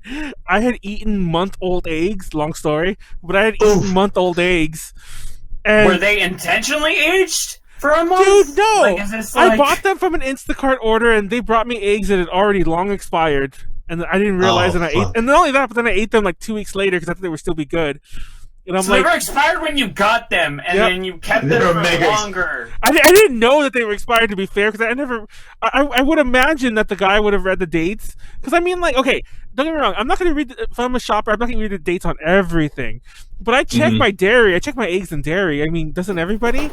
Then again, the market didn't, so I don't know. But they were mad expired when I got them. Like, they were already expired for like almost a full month. Then by the time I ate them, it was definitely a full month and some change. And I got mad sick, and I was not... First of all, like, nothing I ate would stay with me. And I mean, like, it wouldn't stay for a second. And it got to the point where, like, it hurt so bad. Like, everything hurt. Like, not just, like... Not just me going to the bathroom every 3 seconds, but my stomach felt like shit. And I was like, I'm not going to eat. And then finally, like, out of nowhere, it just got normal, thank God. But I think I found out how you lost weight throughout the corona time. Yeah. What, my butt exploding? Yeah, pretty much. I think it's like your body just rejecting food in general. And that went on for a while. That went on for like pretty much the whole first week. And to be fair, even after I was normal again, like I was kind of scared to eat. Because like I trained myself like, don't do it, Manuel. Like every time I'd be like, oh, that looks good, I'm gonna go get that I'm gonna go order that burrito, I'm gonna go make myself a good roast beef sandwich. I always regretted it because it never stayed. And I was like, okay, I'm gonna be safe, I'm gonna eat some soup. And of course the soup just comes right through me too. And I'm like, fuck it, I'm not eating. But yeah, I mean, it's all liquid if you think about it. Yeah. I mean, there's no fiber in it, so it's probably not going to do anything. The soup just like, oh, there you go. Yeah, dude. Pretty much. every time I took I was like Dookie checking everybody. I was like, okay, because I straight up I was just like, all right, I'm fucking like, my diarrhea. I'm having this diarrhea, the explosive diarrhea right now, and I'd be hearing everyone like when they go to the bathroom, I hear the fucking someone just fucking nuke. Ooh, and I was just like, I wonder. So I started asking everybody. I was like, Leslie, because family speaks primarily Spanish. So I was like, can you ask them how they going? She's like, no. I was like, come on, like I have to figure out whether or not if it's everybody else. And she was like, oh yeah, my mom too. And so then, sorry, Leslie, I gotta tell. So I was like, Leslie, how you doing? She's like, yup. I was like, fuck, man, I guess we're both in it together. So every time usually when someone goes take a shit, we're like, so how's it going? She's like, and then we always give the fucking rain check. And one day when I was like, I took a shit and I was like, fucking make a big ass push, and I was like, oh, it's solid. I was like, yes, and I was like, oh yeah, just like I missed the relieving feeling of this. If not, just like I don't want to like peeing out your butt feels like. I was like, that the feels water, like every the single water time splashes on your ass. What is this every single podcast? time you want to fart. Like, you're just, like, terrified. Oh, It's a God! Absolutely horrified. It's like, I don't know if I want to let this go. Like, there's all this pressure in my lower intestine, but, like, dear God, if I let this go and I have, like, the wrong call, oh, my God. Yeah, dude. Gamble It was on like a it's fart. throwing dice. It was like rolling dice. I farted and like I let it out. Oh, okay. And sometimes I'm not like, oh yeah, I'm just gonna rip it. And I was like, hold on there, buddy. Hold on there. I'm like, and there's like, fuck, I'm going to the bathroom. Listen, thank God through all this time I have not been out, so that I've been able to use all of my old jank-ass boxer briefs. So, like, I haven't used any of my nice ones, because I've just been inside the house, right? So I don't have, like, my power, like, my good shit, like, my good underwear. So, like, even in any case like that, it's like, oh well. Gotta burn all my clothes. Casualty of war. It's yeah, fine. it's so like it was hard for me in Peru because like everything that I passed, and I was just like, because I'm just like I wear like my clothes is quite fitted, and I was like, okay, we're not gonna be here for that long, right? And we're planning to go out like because we were all planning to go out, and then it fucking sucked. Like every time I go to bed, I'm like, dude, I hate my junk just like feeling so close to me. It's like I'm so used to just doing this whenever we're gonna go, whenever we're fashioning, whenever we, if I'm gonna go out for something special. Like usually the times are just like do loose ass boxers, underwear, or go motherfucking commando, And I was just like, dude, I cannot wear. I'm tired of wearing this shit every day, all day. I was like, I wish I could just fucking. I was like, I regret it. And like, I was just like, should I bring this? Like, hell nah. Through all the loose boxes, I was like, "Fuck this! We don't need this. I don't need shorts. I don't need sleeping shorts, dude. I had to sleep in like denim shorts, and it fucking sucks. Oh my God! Yeah, that doesn't sound like it's like, but that also sounds like the most Mexican thing ever. It does. I was just like, dude. I was like, because I actually was like in cutoff tees, like. Every day. Cut off the and denim shorts. Oh yeah, 10,000% Mexican. And I was just like, dude, this is it. Like, this is the life in quarantine over here. And because since it was martial law, dude, first like martial law, like straight up, they're like, people only go out if you're buying essentials, and that's it. Like the first day, everybody's just like, okay, taxis and stuff are cool. And then a week later, they're like, only people that are permitted, right? Only cars that are permitted can go out, now they're like, okay, completely limit how many times you leave. Like, because Leslie's uncle, he was actually part of the, he's a colonel in law enforcement, and he'd just come home and he'd give us the lowdown before everybody. He's like, don't fucking go out. Don't go. And we're like, oh, fuck, dude, this is getting nuts. And it was like our first night in where they're at in Lima, it was fucking silent. It was lucky as fuck. Silent. Yeah, like it was like because they're willing to lay down the motherfucking law. And I think they did contain it a lot better than they did here. But no one like not everybody here. America doesn't like martial law, but they're just no one likes martial law. Who the fuck does? I don't. I mean, it was kind of like interesting, right? Because I was just like, I've never been in this situation before. Like, I literally thought in third world that they were gonna fucking, if they saw me out, they were gonna kick me behind the knees and fucking kill me, execute your stuff. I absolutely would think the same. Yeah. And I was just like, oh my god, like this shit's gonna go crazy. But like, they're like, no, not that kind of arrest your ass. If if they feel like they need to, and they were, dude, they're arresting people and making them do exercises. And I was seeing these guys doing squats for like, they're like, I was like, dude, yeah, I don't know, man. They were just like, you want to be out? Like, Fuck it, that's like an OD, like driving while intoxicated test. Yeah. It's like when they like fucking make you like touch your nose and recite the alphabet backwards. It's like, I can't do that shit sober. Like, fuck you talking about? Really, yeah, I could. Like, They made me do that. I got pulled over and they fucking did that shit to me. They're like, say it backwards, like, motherfucker, I can't. I know forward, and then they're like, count to 30 seconds. I was like, bitch, really? Like, most people can't even count to 30 seconds correctly. They're like, oh, you're a little early. I was like, oh, well, yeah, obviously. That's some bullshit, because they changed how they did the alphabet song, too. Did they? Yeah, they did. It's like, instead of like W, X, Y, and Z, it's like W, X, Y, and Z, or like, they did some stupid little thing that changes the intonation of the song. Oh, But yeah. for whatever reason, it triggers the fuck out of me. Yeah, they actually I'm did. not gonna lie. Yeah, because the melody is like, like the ba ba black sheep, have you any wool? And then it's like, Exactly. babies. It's so easy that way. Twinkle, twinkle, little stars. I don't know. Yeah. It's No. Pretty much. Yeah, twinkle, yes. Pretty much, yeah. That's why, and I was just like, when you said they changed it, it's like, they changed this, like, when they did, like, Common Core math, they're like, they changed math. I was like, No, fuck Common Core. That's some horse shit. That's Oh, fucking God. bullshit. It makes no fucking sense. They're just trying to print new textbooks to make a reason for you to spend money. That is the only fucking reason Common Core exists. That's horse shit. like, when I saw Common Core, I was like, what did they, they're like, they changed math. I was like, how do you change math?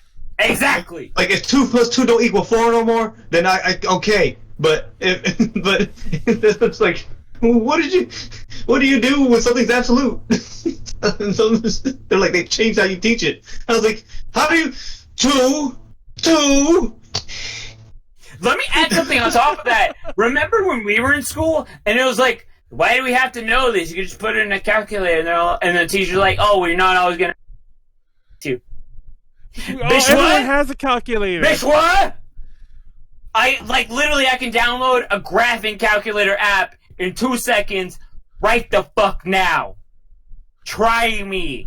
What the fuck is the point right now? I like how we switched this to fucking. What are we fucking getting to? Listen, also, Common Core triggers the shit out of me. No, It's no. okay. Not even It triggers lying. me too, dog. When I was in school, I don't know if I had like a precursor of what would become Common Core. I think it's an LA thing or SoCal thing, to be more accurate. But like, we didn't have traditional math. Like, that came back when I left. We had integrated math classes where they spent like your entire school year teaching you a little of everything every year. Oh. And like, it just never felt like it ever worked. Because we didn't have like, algebra, geometry, trigonometry, algebra 2, whatever. It was all integrated math. Like, I forgot what they called the middle school level, but that was also integrated. And then later on, it was integrated math 1, 2, 3, 4. And, well, I don't think there was a 4, because 4 was, I think 4 you either didn't have to take it, or you could take like even the calculus, whatever it was called, was also like an integrated calculus bullshit. It wasn't it was a college level class that equated to calculus, but it wasn't real. So TLDR, I probably didn't learn math properly when I was in school either. So I'm not gonna lie. Yeah, there's some like integrated. I think my cousin was telling me, she was like, "Oh yeah, I'm learning geometry and algebra at the same time." I'm Yeah, like, exactly. They don't. They But I don't was like- gel. Yeah, it's completely different I was things. Because when I took geometry, it's like, I need algebra for this bullshit, and I was like, okay, I understand a little. Like, I understand what you need, but most. Hell nah. There are 2 different worlds, and why are they teaching them together? But it is what it is. It's better than Common Core. I guess Yeah. we found one. I guess we found one common enemy. Exactly. One common enemy. So let's move into like probably the last topic we're gonna do. Let's talk about some of the. I'm thinking of a funny way to say this. There's not really anything funny going on with this. Rona playlist or music and movies. That's the better way to put it. Let's go. So, okay. Now, has anyone made a Corona playlist? I'm like slowly occurring. No, I actually have not. There was songs I was listening to, like during the Rona times, but there's not an actual like playlist of Rona. Oh, those songs are slowly occurring. Like it started like a couple of weeks ago. This is, at least from my experience, the progenitor of this trend is Yo Frango, who is a Dominican rapper, who started the whole like Corona song thing. And then again, as far as I know, I Marquise went and like took a whole bunch of Cardi B clips and then turned it into coronavirus. Shit is real. Shit is getting real. Which is like the hugest banger ever. Like I can't believe, like it went number 10 on iTunes. Just from the fucking meme. She didn't post anything about it. It just went number 10 just off of being hot as hell. And then there is some Korean boy band group who made an entire song about washing your hands. Oh, the Vietnamese. The Vietnamese. Yeah. The Vietnamese. There you go. My apologies. Yeah. No, it's all good. There you go. They Close enough. Okay. Oh, that's racist. Okay, you can say that. I ain't say it. Well, aren't you? I can't even say it properly. Like, aren't you Hmong or something? I'm Hmong. I fall under the umbrella of Asian, so I guess I could say it. You also kind of are like this is probably I probably should say this, but aren't the Hmong people like very ethnically tied to Vietnamese also though? I'm not just making that up, right? It's all that. Hell yeah, we got fucking killed by them. Oh shit! I need to shut the fuck up. Wait, I need to keep my mouth shut from now I have a on. question. Okay, Hmong, shut up. That's how you pronounce it. No, it's Hmong, but it's like it's HMONG, but then the H is silent, so you just pronounce it. Because I don't know how. But, like, way back when I had, like, just, like, a normal Facebook, somehow one of my friends just wound up being, like, super devoutly Hmong. Or Hmong, I guess. And, like, I just wound up, like, seeing, like, a whole bunch of that. And I'm just, like... And I was just like, is this a nationality thing? Is this a cultural thing? So, like, I was always, like, wondering, you know? Yeah, it's a nationality thing. There's okay. There's a really. But we don't have a country, so. Yeah, exactly. It's a little foggy. Like everyone's like, "Where are you from?" And I'm just like, "For real?" I was just like, "I'm from America." And they're like, "No, where are you from?" I was like, "Yeah, I am from California. This is my country because." And then I was like, "You want to know my people?" Well, I don't have a country. All right, we're gonna start. We have no country. We live in the mountains of like Thailand and Laos. Yeah. And some people some people in China, everywhere else. I identify with that 10,000% because I can't tell you how many times I've had people like it's weird. Anybody who's not Asian like winds up like asking me like, "Are you Asian?" Anybody who's Asian like winds up thinking like, "Are you Russian?" And like so it's just like this funny thing of like, what nationality are you? Like, I'm American. Mm-hmm. Like that's yeah. And they're like, I was like, "You want to know my ethnicity?" Or usually so I was like, just tell me that, because if you're gonna ask me where I'm from, I'm straight up. I was like, I don't know anywhere but fucking America. I'm just an Asian. I'm just a Hmong American. Mm-hmm. Like if anything, I'm not even the Hmong part is I identify with so much because I'm more of them. Like apparently I'm there. The other kids used to tell me like, "You're whitewashed." I was like, I have no idea, dude. I'm fucking. I like hamburgers and fucking pizza and French fries and shit. Doesn't like, and I listen to metal, so it's like it's. I guess it's, but I was just like, I don't know. Mm-hmm. Mm-hmm. Yeah, so it's fucking interesting. I was just like, either ask me my ethnicity or where my people are from. Because if you ask me where I'm from, I'm literally gonna say United States. That's exactly my thing. It's like I'm gonna make you feel uncomfortable for half a second. Ask me what you actually want to ask. It doesn't actually bother me. I'll tell you. But it's funny as fuck to make you uncomfortable for like half a minute. Like, because I think the first time I met Leslie's family, they were like, "So where are you from?" I'm like, America. They're like, "No, where are you from?" California. They're like, "No." I was like, Stockton. I was like, "How far?" At first, I went from general to like specific. I was like, United America, and they're like, "No." I was like, "California." They're like, "No," and I was like, "Stockton." Okay, that is where I live. Oh shit, me seeing this on the internet, but fuck it. And then they're like, I was like, "You want to know where people are from?" And they're like, "Yeah." I was like, "Oh, yeah, they're from Thailand, Laos."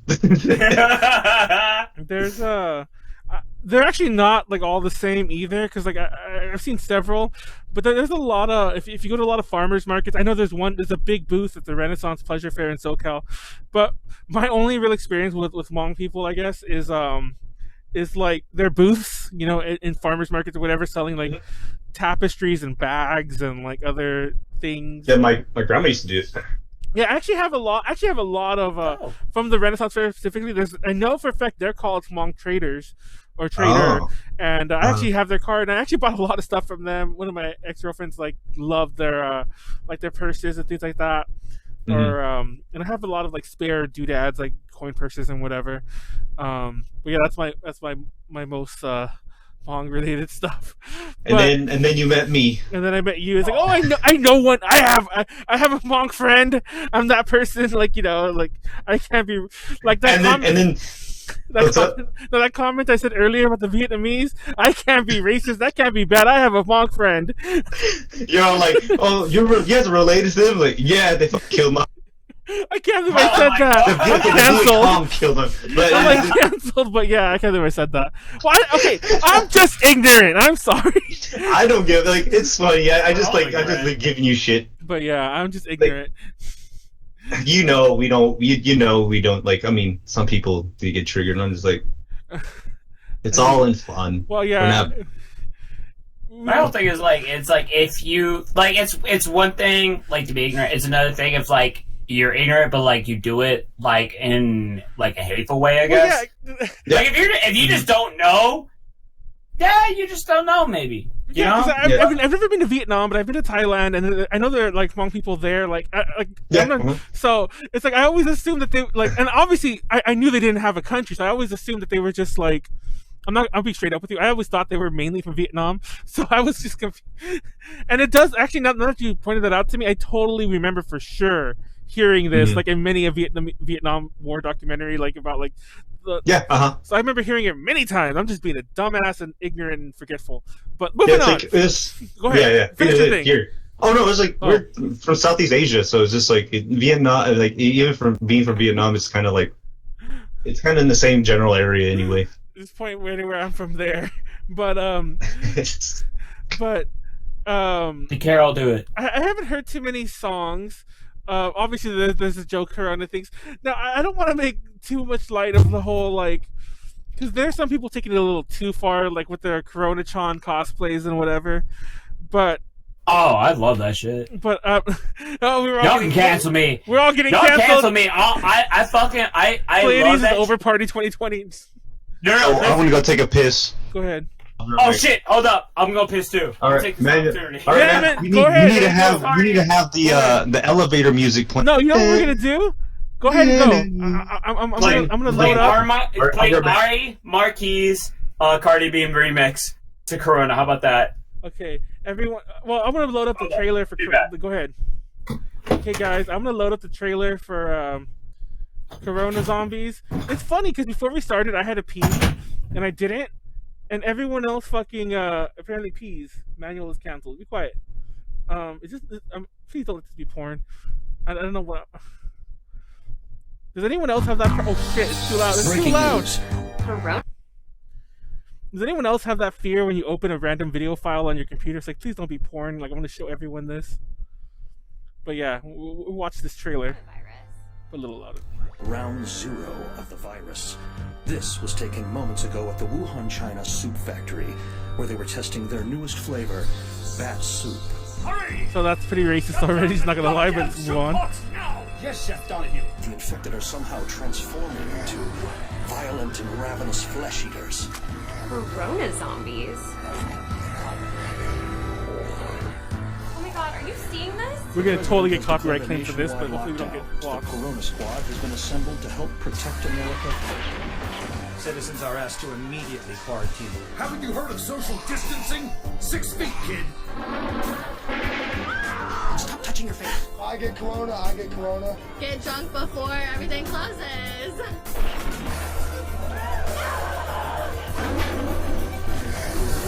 Gotta stop this corona catastrophe one way or the other.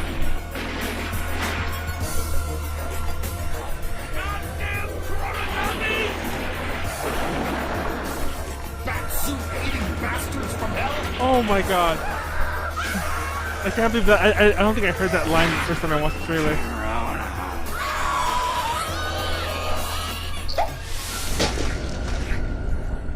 So this is the movie you can watch. I think it's already out now on Full Moon's streaming site.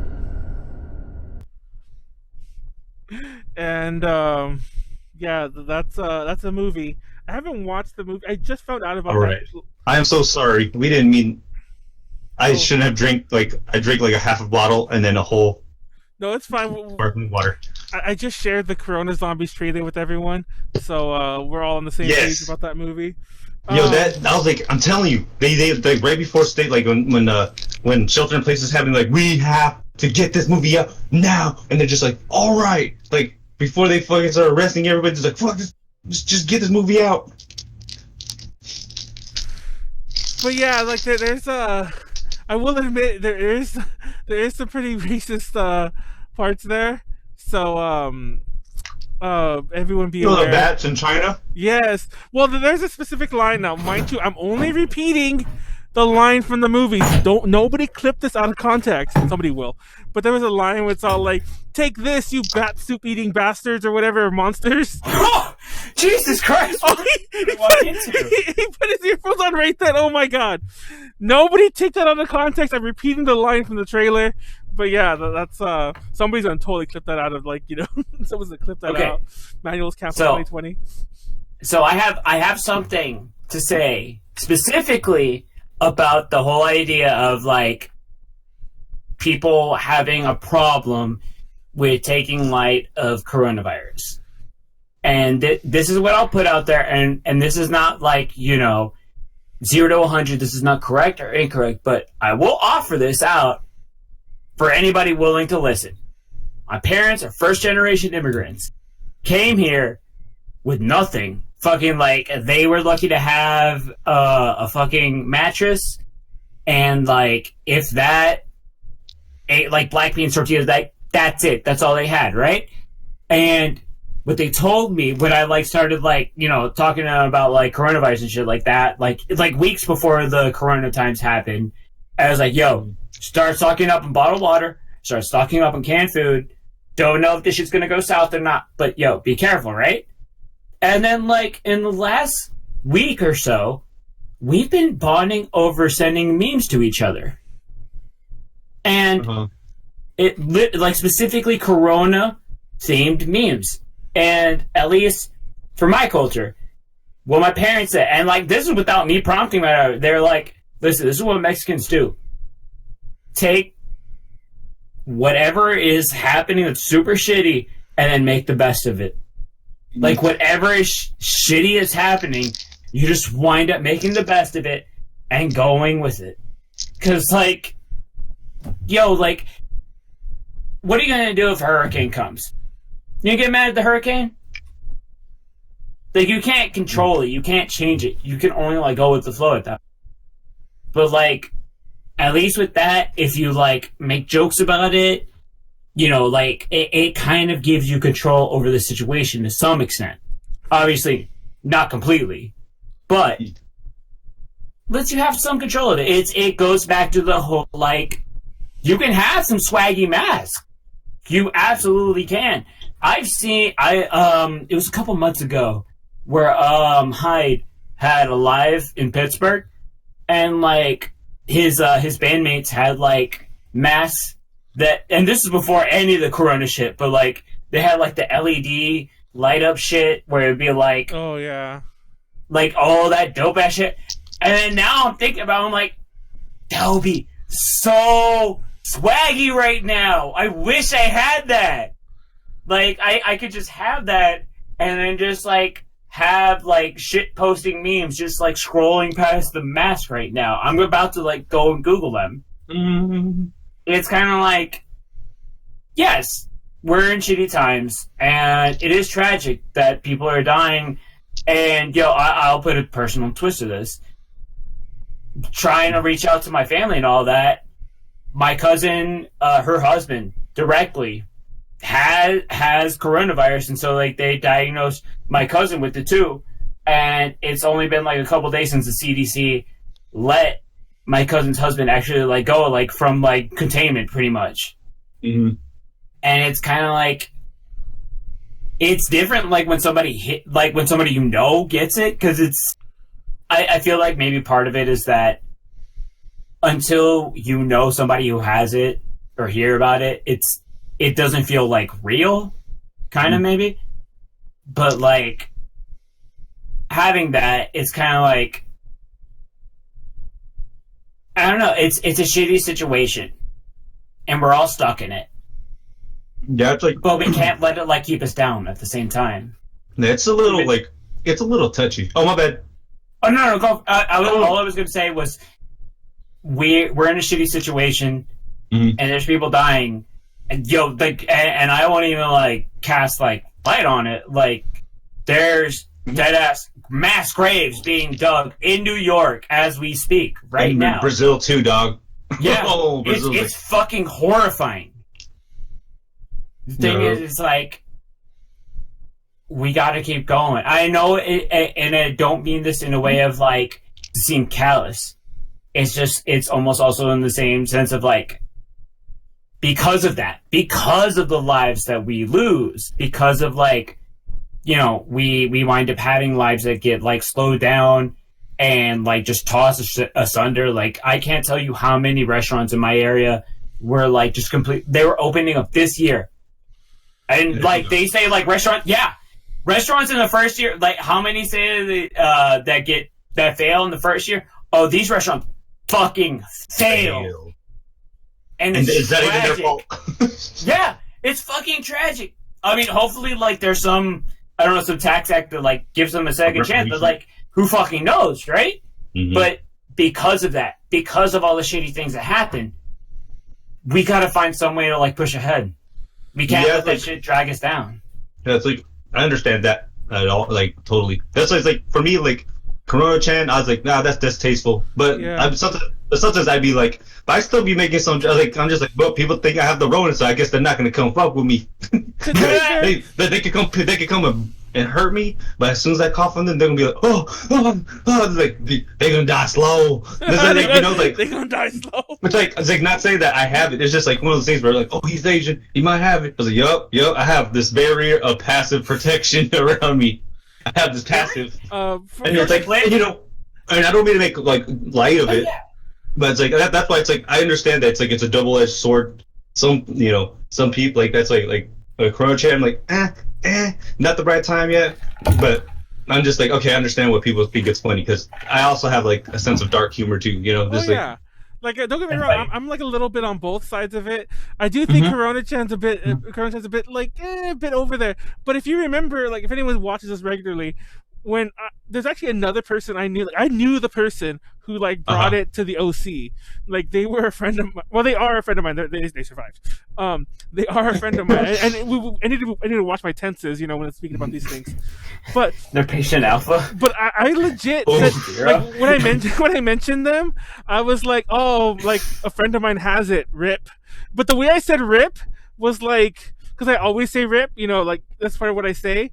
Like I'm like, oh, like I'm out of fries, rip, Yeah. So I said, oh, friend has it, rip, and everyone's like, oh, Manuel, what the fuck? And I'm like, wait, everything has a different connotation right now. Everything has a different connotation. I actually, if you sneeze or if you cough right now, everybody within like a mile radius looks at you fucking crazy. Yo, in the place that we were staying at, like, because as soon as anybody coughed or sneezed, they're like, "Go wash your hands." It's like, "Oh, come on, man, this is some bullshit." And then, so this one time, Leslie's aunt, she was drinking water, and I think she drank it wrong, so our coffee, and then she kept her coffee. It's like, "Oh, go wash your hands, go wash." I was like, "I'll stay away," and she was just like, "Oh, I'm gonna come back and cough on you." I was just like, "Bullshit." This is so fucking funny, man. It's hilarious. So as soon as someone coughs or sneezes, we're just like, "Go wash your hands." Like, bullshit. I'm not gonna fucking do that shit. And we do it. It's just like, God damn it, man. But I actually asked my friend, like, after the fact, they're like, "Oh, it's fine. You could, joke about it." And I thought about it, and I'm like, if I get it, even if I like, God forbid, like, not to say I want to die from it, even if God forbid I die from it, I want people to lol at me and be like, pour a Corona out for me or some bullshit. Like, this one's from Manuel. The Corona's not beating me. Oh, they stopped manufacturing Corona. They did. Like Corona. Yeah. Yeah, they lost They a stopped. whole bunch of business. But like, here's the thing. Are you serious? No, hold on. I have Corona in the fridge. Not Corona, the company. The Corona, the company, is owned by Anheuser-Busch. Yeah. And so all the other beers that Anheuser-Busch has are still producing. And like some of them, and like props to them. And this is honestly one of the most like amazing things I've seen is like a lot of like alcohol like production companies are like switching over their factories to like start producing hand sanitizer, which I think is cool as fuck. But like, yeah, specifically the Corona brand. Oh yeah, no, they cut that shit off. Yeah, because like, people didn't want to buy it because they had Corona in it. Actually, like, weirdly enough, not because of that. It's been sitting there. It's probably bad now. So I actually found out beer doesn't last that long. It lasts like a few months, maybe up to a year, depending on what kind of beer it is. But I actually have Corona in my fridge. Now I'm probably gonna drink it. Probably get 6. I probably shouldn't. But make some beer bread. Remember that one time I brought that beer that was sitting in my trunk? Oh, it was Corona! What the fuck did you do? He was drinking Corona. What the fuck did you do? Was it Corona? I left some beer in my trunk and I forgot about it. And then I fucking brought a drink and I was like, this is not tasting right. But we already fucking threw that shit into the motherfucking cooler. Dog, how long? It was in my trunk for like a fucking week. Oh my god. Okay, well. This is right before Fanime too. This is in May. Oh! It was no bueno, buddy. Summer heat? Oh! It was no bueno. Oh! Well, okay, my bad. Continue. Oh, I think I was pretty much done with that. This is, I do agree. There's some things to laugh about. I do find the idea of that Corona Zombies movie funny. I don't think it was funny about the bat eating monsters or whatever line.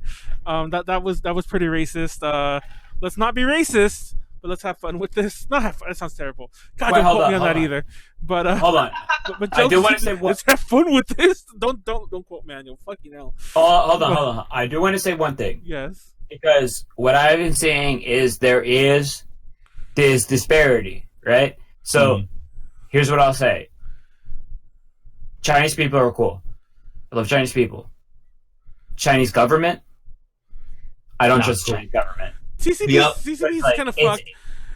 Now, you want to get some crazy conspiracy theory stuff with me right now, and it's actually kind of anti-conspiracy theory. Not even conspiracy theory. It's just the fact that like when you have a body of power that actively suppresses people's like freedoms and things like that, it's not the same as like the people themselves who live under it. Because I know like tons of like Chinese people, just Chinese people in general, like they don't. It'd be like if people like judged America off of like saying that everybody who is an American citizen is directly indicative of the American government, and it's not how it is. You know what the sad thing about America is, though, is I'm pretty sure that like if you made that statement, it's a far bigger percentage that actually are than there is in China in that exact same statement. It's hard to say, but like what I mean is like because it's impossible to say for sure. You can't say it. Like, you can't say it with full certainty, is what I'm saying. But yeah, for those who don't know, like, I've kind of been more and more open with this. I actually kind of day job stuff. I make a lot of money on the side, like, working with people in China in various capacities. Not so much anymore, but not because of, like, I don't want to work with them, but because things had slowed down. Now it's actually picking back up, funny enough. It's like they're going back to work and everything like that. But while I was wondering about that on my little side rant that I actually had with a friend on a different stream we did on an anime stream of all things, I was talking about this. I said it to a few other people, but I'm gonna say it here again. There actually is. There's this huge like rumor. Like I call it a rumor for reason. Actually, let me say that it's still a rumor, no matter what it is, about that. And I definitely do think China lied about its death toll and everything like that. But to claim it's in the millions and millions, I find weird because I don't know anyone who had it or who has died from it. And I know you might be like, well, you don't know everyone, but I know a lot of people in the U.S. who have had it. And I knew one person who almost died from it. Like, as a matter of fact, they're not doing so well right now. It's over, but they're one of those people who got like the bad breathing shit or whatever.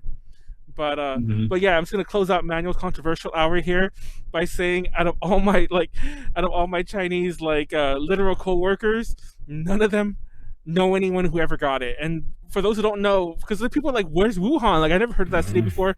Dumbasses, Wuhan's the capital of one of the biggest provinces of China, so it's not a nowhere city. We would all know about it, or diplomats would talk about like, oh, my friend died yesterday, or thousands of my friends died yesterday. But that's I don't know. That's that rumor and the 5G rumor. I mean, well, the rumor about Wuhan is that millions and millions have died. There's giant mass graves. There's probably are mass graves, but there's mass graves here. But and then the 5G one, which I'm not even going to get into. If you think 5G causes it, please tell me you don't think that Pleiades actually never asked you. Hold on. Okay. Hold on. Oh, God. Don't tell me you believe in the 5G thing. Are you going to let me talk? Oh, my God. Are you going to let me talk? Oh, my God. Yes, go ahead. No, okay. No, I don't think. Oh, okay. I'm not going to lie. I was kind of hoping you did. Are you a flat earther? Hold on. When we have a powerful form of technology, it's just like, granted, we should test it, that kind of shit. I don't think that 5G causes coronavirus. But anytime we have like a powerful form of technology, yeah, it's a good idea to test it. I mean, like, remember what fucking happened when we didn't have safeguards in place for nuclear power? We have fucking Chernobyl.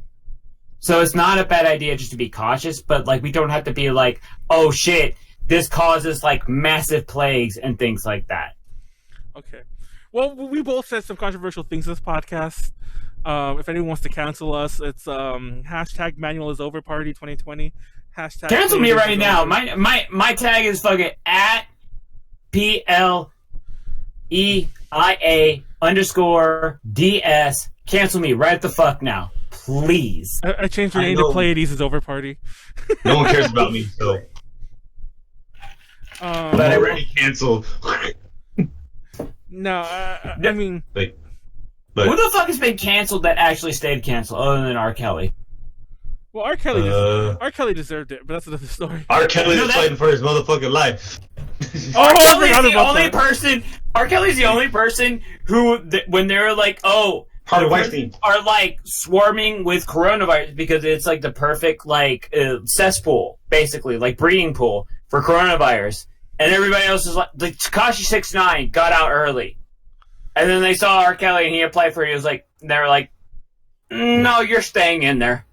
Well, like, what I always find weird about the R. Kelly thing is when I was a kid, it was already a thing. I'm like, do people just forget for like 30, not that long, but like 20 years, like all the 90s, all the 2000s? Like, and the 90s are different. I mean, I heard about this shit when I was like in elementary school. It was a joke about like, oh, R. Kelly like peed on a kid or whatever. That wasn't a joke. They were selling those tapes. Exactly. And that was like, but my point is like, I heard that shit in elementary school. I'm in like 3rd grade. I don't really understand the whole concept of like why somebody would pee on a kid, but it was always like R. Kelly peed on a kid, and everyone knew. But for some reason, he still like had a career for like another extended period of time, which I find insane. He's good. Cause he's good. Like, he believes he can fly. They'll let you go. Yeah, exactly. He was in Space Jam. If you're a part of the Space Jam soundtrack, you get a whole lot of flack. Oh, God. Fun fact, for those who don't know, and Space Jam will be a topic, in it, our 100th episode so far is still scheduled, hopefully for a lot of this, but if we're still locked down, it doesn't really matter. It's still scheduled to be our furry podcast, so if anyone wants to hear more about how Space Jam created another generation of furries... I hate you because at once I want to not be a part of this, but I need to be a part of this because every single time any topic about furries comes up, Spaceship. I immediately wind up being like, Lola Bunny and Nala are the reason we have furries. Nala? I've never heard Nala. I think Nala had boobies, yeah. No. That scene where her and Simba are like tumbling and wrestling around, and then she like gets on top. into the love tonight, and then like she gives Simba those fuck eyes. The fuck eyes. I know exactly what you're talking about. Yeah. Exactly. We making babies. Like, I'm fucking that tiger. Oh, she got. Or lion. She got super pregnant that night. You can't tell me Nala didn't get super pregnant that night. That's why Simba had to fuck Scar up, his own uncle. He's just like, absolutely. He's like, I lost my virginity and now I have the power in my right hand. Listen, you get pussy, you do some wild shit, okay? I'm not gonna lie, that's very true. People do some stupid ass shit for that. You get like into Ultra Instinct mode. You're like, yes! Absolutely. No, that's the perfect way to describe it.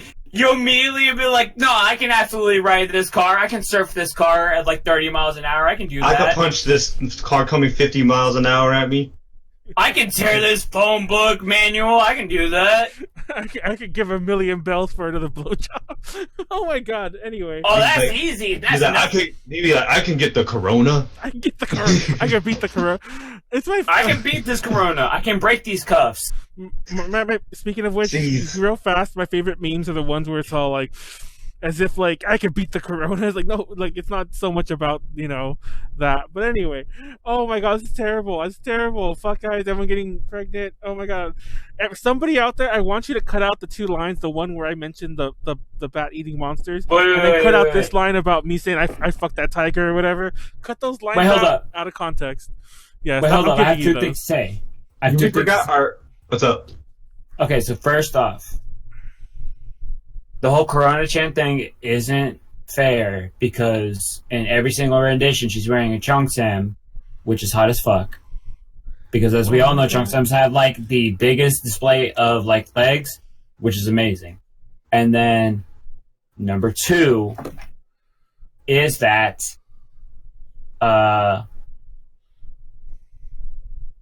he's getting at the receipts. No, that's exactly what I'm doing.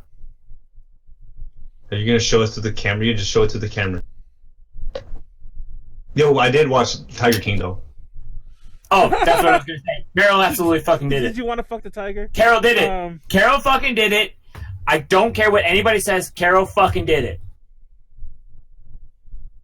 Fucking Carol Baskin.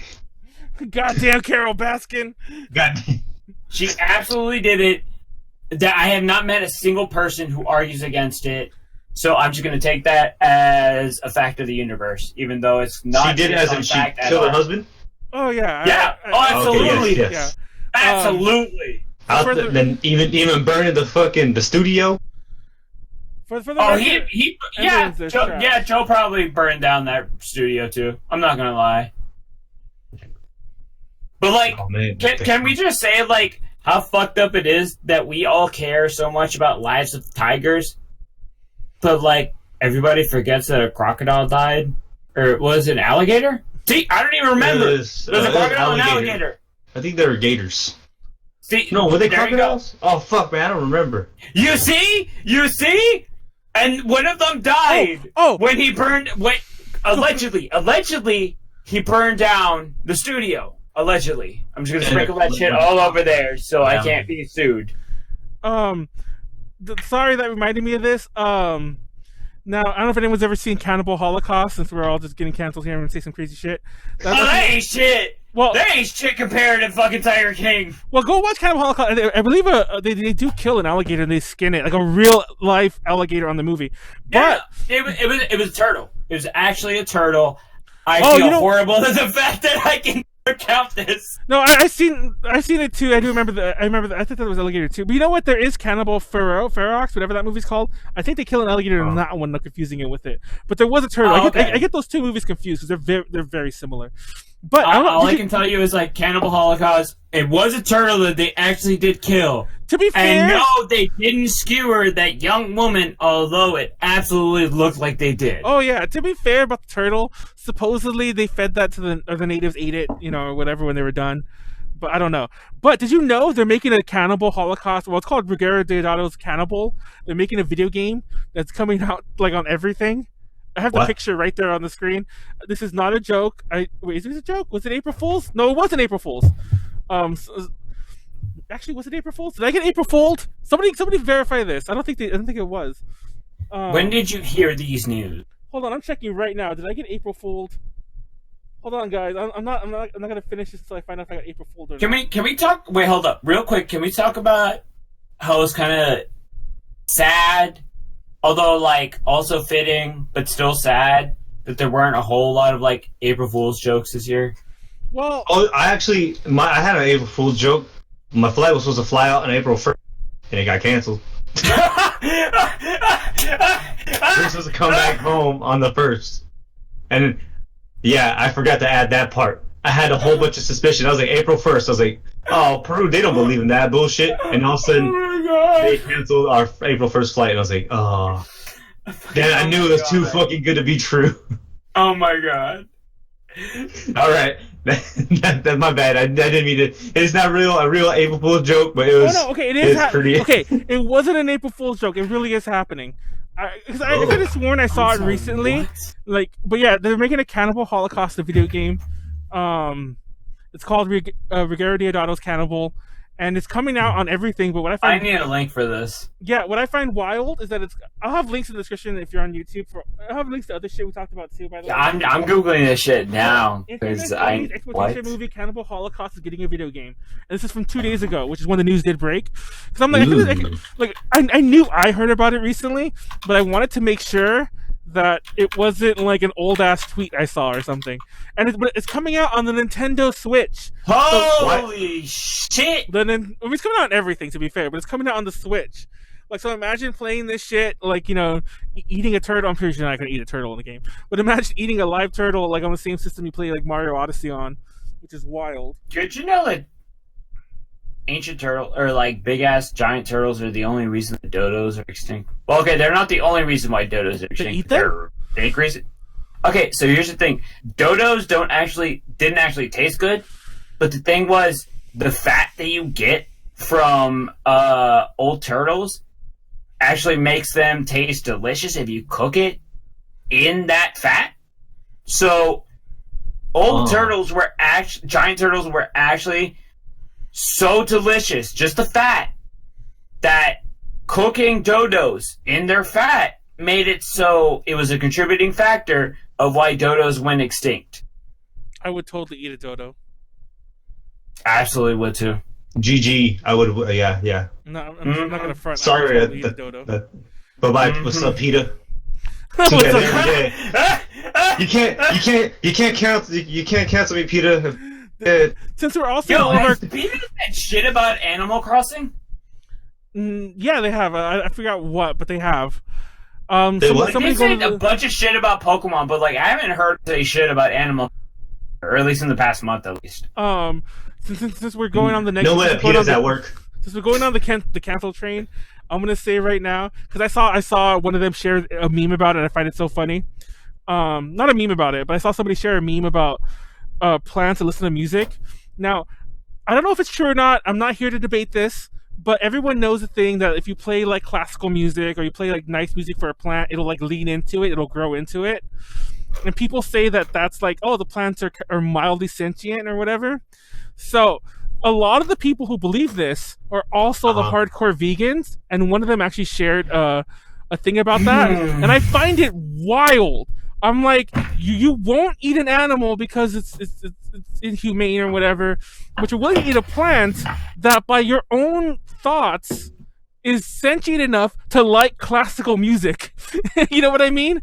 It's like there's been enough scientific studies to show that there is, even like in the most fundamental, basic, low-level way possible, that there is some kind of, like, I won't say intelligent thought, but like active thought. When you like look at like the chemical signals that are sent out by, there is something there. Yeah. So like, regardless, like it's there. So it's kind of like, where do you draw the line then, vegans? Yeah, because I think they're saying that there's like some plant that whenever it gets eaten, it sends out like signals to the other plants to start tasting worse or something like that. So then, and I was like, oh shit, that's gnarly. That's that kale. Kale is it kale? Specifically, or is it, not kale specifically, but like kale has this thing where it's like when it's like blended, it has this thing in it where it's called sulforaphane, and it's like that's like a thing where like if we ingest it, it's beneficial to us, but it's because it's kind of like a low level poison, so it's kind of like we get tolerant to it. And the whole thing is, it's like it only sends this chemical out if it gets blended. Like if it gets cooked or anything, doesn't do it like it with any other way. But it's a direct response to being like chewed and torn, and that is why like when you blend it, you get it out of that. What? So it's like plants to some extent have some sort of like, I don't know if it's like a flow chart or if you want to call it like a skill tree or something like that, but it's something to that fucking extent. So you can't tell me they're just like not sentient at all. They have something, even if it's like a protoplasmic like slug level of intelligence. It's there, something. Oh my god. Hey. And also you gotta think about things like Venus flytraps and other plants that definitely do move to a degree. Yeah. Yep. I saw a meme where they're like, vegans, if you want to save all the animals, why are you eating all their food? Eating all their food. Oh my god. And I was just like, I shared it, and one of my friends, she's vegan, she was just like, I don't know why anybody finds this funny. I was like, come on, have some humor here, come on. You gotta laugh at yourself a little bit. Well, like I'll laugh at myself for anytime anything when like keto comes up, I'll absolutely laugh at myself. Like when people are like, "Oh, you're gonna like die of a heart attack or some shit," I'm like, I don't know, maybe we'll see. Like, fuck it, you know. But it's kind of like, nobody knows anything. Nobody knows anything for sure. It's just a matter of like, sometimes, and this is true. Different people's bodies react differently to certain diets. Yep. For some people, I can absolutely understand vegan diets working optimally. For other people, maybe it's just like pure carnivore. Maybe it's like a mixed diet. It really depends on the person. I don't know, but yeah, like in my experience, a lot of vegans similar to people who always like are like crazy about the gym and like that's their whole personality. I feel like a lot of vegans, that's them as well. Like it gets to be the point with I don't want to like say all of them, but it definitely is a lot of the ones I've met. That's the only personality trait they have, is that they're vegan. Like they don't have anything else. It's like predominantly I'm vegan this, vegan culture, vegan life, vegan everything. Lol plants that listen to classical music but also eat their asses. Dang. So well, it's like, all right, they're gonna cancel me. Maybe they're virtual. Well, I'm already getting canceled for saying like a bunch of bullshit. Listen, is it pretty much? Is it pretty much like being like a weeaboo, but just with plants instead? Like with non It's pretty much that. It's like you accept this entire thing as your personality trait. You have nothing in your personality outside of this specific thing. And then, as a result, you just become fucking insufferable to anybody. They're like, Nani? How are you doing, Desu? Oh my god, this is terrible. Cowboy Tanaka Desu. Yo, like for real, sometimes I'll be like, Nani the fuck? Oh my god, Warren. Well, as much as I don't want I don't want to do this. We probably should start wrapping this up. We've been going for a long time. And we did cover most of the topics, not some of them not as deep as we probably could have, but we did a lot. I'm not going to lie. I didn't say this, but in my head, I was like, this might be a shorter one. It might just come on for 90 minutes. It's been 2.5 hours, which is fine. It's just that we have a lot of podcasts coming at you. We're doing another one Tuesday. We're doing another one at some point next week. And then I'm releasing the drunk podcast, the lost one. Ooh. That was with me and Ren from literally a year ago. It's like 4 hours of us being drunk, like live, but then it trimmed down to about like 2.5 hours. Podcast, what are you talking about? Dude, it was insane. There were legit parts. Yes, that's why it's the best content. So you're taking it out of the vault? It's like finding Tupac's on like the recorded tracks that they put out. No, Are you implying that Tupac isn't still alive? Is that what you're implying right now? It's time to open this conspiracy box. Pandora's box. Conspiracy? What are you talking about? This isn't an abject truth that Tupac is still alive and living. He's gonna. He's in the Bahamas. He got the Rona. Oh, my mistake. He got the Rona. No, anyway. Him and Michael Jackson. Michael Jackson's still alive too, man. I watched the documentary, but it was fucking stupid, but... Thank you! Wait, is there a documentary about him being alive? That's a different conversation, but thank you. Wait, hold on, I just need to know this. There's a documentary about him being alive. Yes, the lady's like translating his dances. Like, it says that he's resurrected. I was like, oh my god. I gotta watch that later. But anyways. Yo, what if Michael Jackson was actually the second coming of Jesus? What the fuck? What are we Michael Jackson about? was Jesus? I think the Rona, I think the quarantine's getting to us. He actually wasn't dead. He actually didn't die. Why is he didn't kill himself? Like Easter? Oh my god. Wait, what? Is he coming back tomorrow? Is he coming back tomorrow? Is that what tomorrow's gonna be? Oh! If we're lucky, if we proved ourselves worthy, yeah. I want Tupac to be alive. Oh my god. Oh my god, what if Tupac comes out? It's just Snoop Dogg. That's racist. That's racist. That's racist. That's all I gotta say to that. But let's wrap this up. Links below for all the shit we talked about. Don't worry, I'll wrap it up with you guys, but I always forget to do this whenever we cut off. Tuesday we'll be live at 6 p.m. We'll be live one other day for sure, but Tuesday we're live. Next weekend, or sometime during the week, probably next weekend, so they don't all just crunch over each other, I'm gonna release that drunk one. It is edited, but it's still, the good shit's still in there, like Ren singing to herself without realizing people are there and so on, and like a lot of us just talking and forgetting we're live. Those will be up. Keep an eye out for all that shit, like on Twitter for updates. Probably we're gonna be partners soon on Twitch, so we can start saying sub to us and give us money, because we love money. Speaking of which, patreon.com/ADJ Connection. Shout out to Etiquette, the current patrons. Support us there if you want to support us, or if you can't give us money, then just like our shit, watch our shit, or whatever. If we made you laugh at all during this podcast, you owe us a like.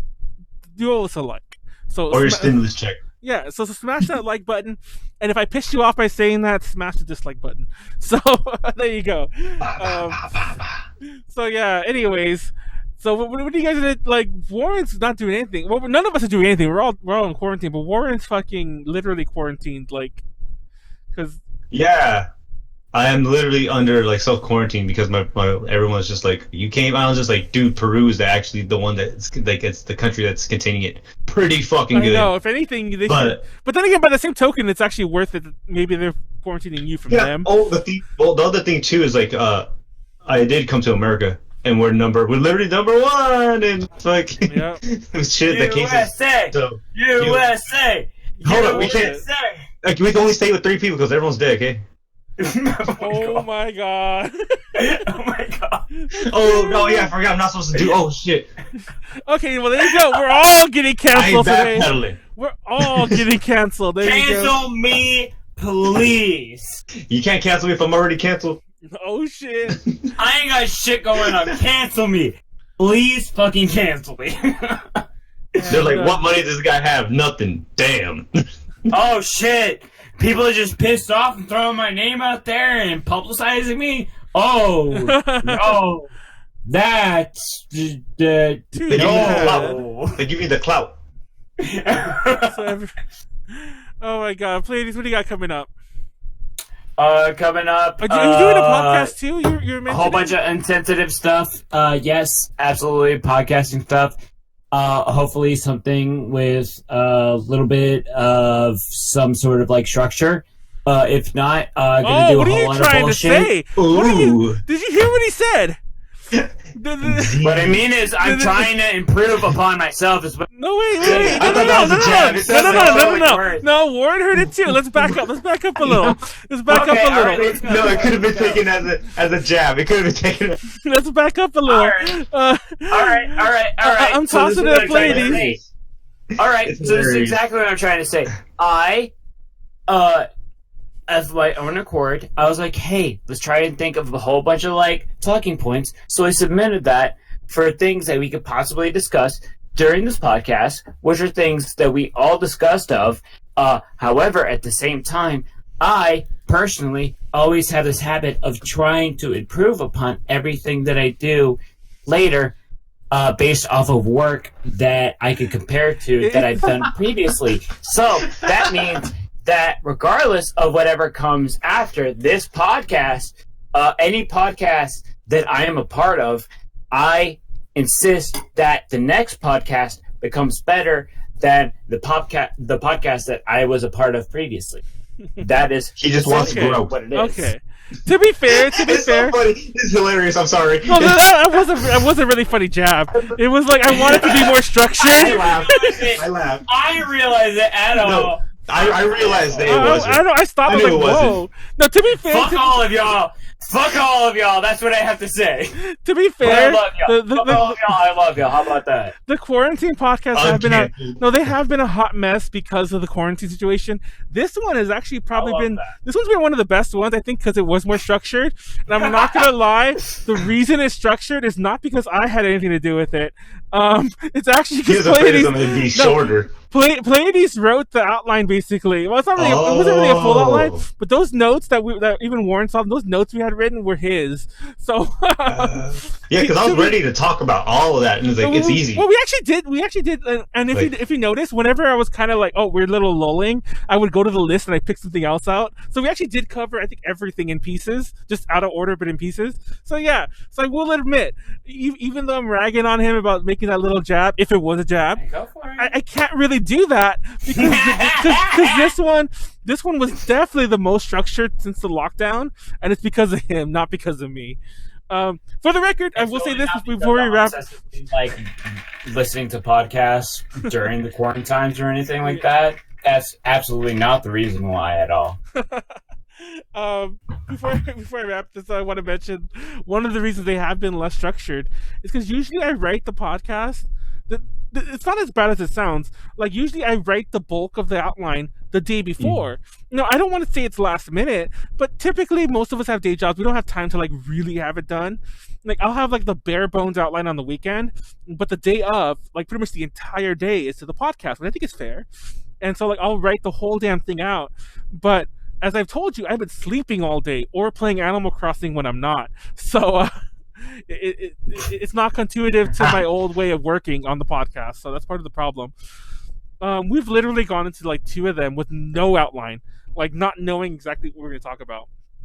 But at least this one we had some decent topics there. But anyways, let's wrap it up. Pleiades will have a podcast. Pleiades is also, check out I have his links to Treasurebox Press and everything like that. You're still doing Treasurebox, right? Absolutely. Yeah. All day, every day, till I fucking die. It's funny because I'm obviously still doing A to J, but like for full disclosure, I mentioned this last week and the past weeks. If you ever see an article or a tweet that's not about the podcast, I have nothing to do with it because I've been like sort of AWOL almost, except for Animal Crossing. What does that sound?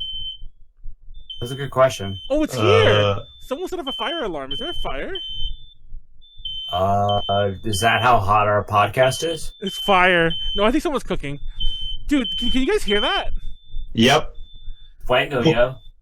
Watch out, it might be the Rona zombies. I know. No, I'm like, do we have a house alarm? Are we getting broken into? I was kind of confused for a second. Not gonna lie. Did we turn like full purge? No, exactly. I'm like, oh shit. Philly was sending out like IOU guys for non-violent oh offenses. yeah. Oh, that Like- was... Shoo.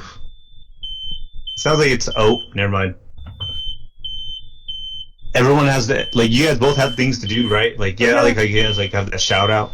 Yeah. Anyways, I'll start wrapping it up, and you guys, that's a good note to wrap it up on. The worry if the purchase is happening. Wait, hold up. And I really need to pee anyway. But Same. Actually, my brother brought me some. He made dinner and he handed me the plate, like in the most fashionable. Like he literally had me grab the bottom of the plate, like the other end of the plate, and then the bottom of all my. it's fucking hilarious.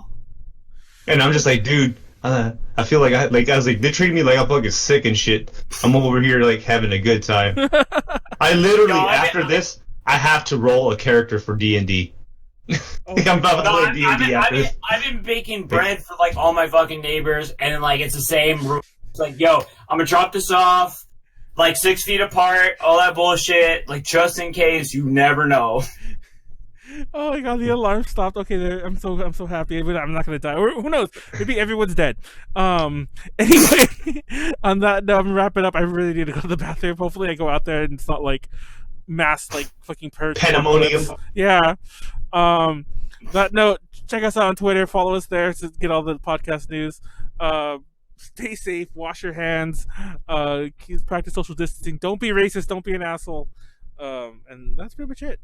Peace. Love me, Deuces. Love me, take. Oh my god, you had to take a shit this whole time. Bye. This entire time? Oh my god. See ya.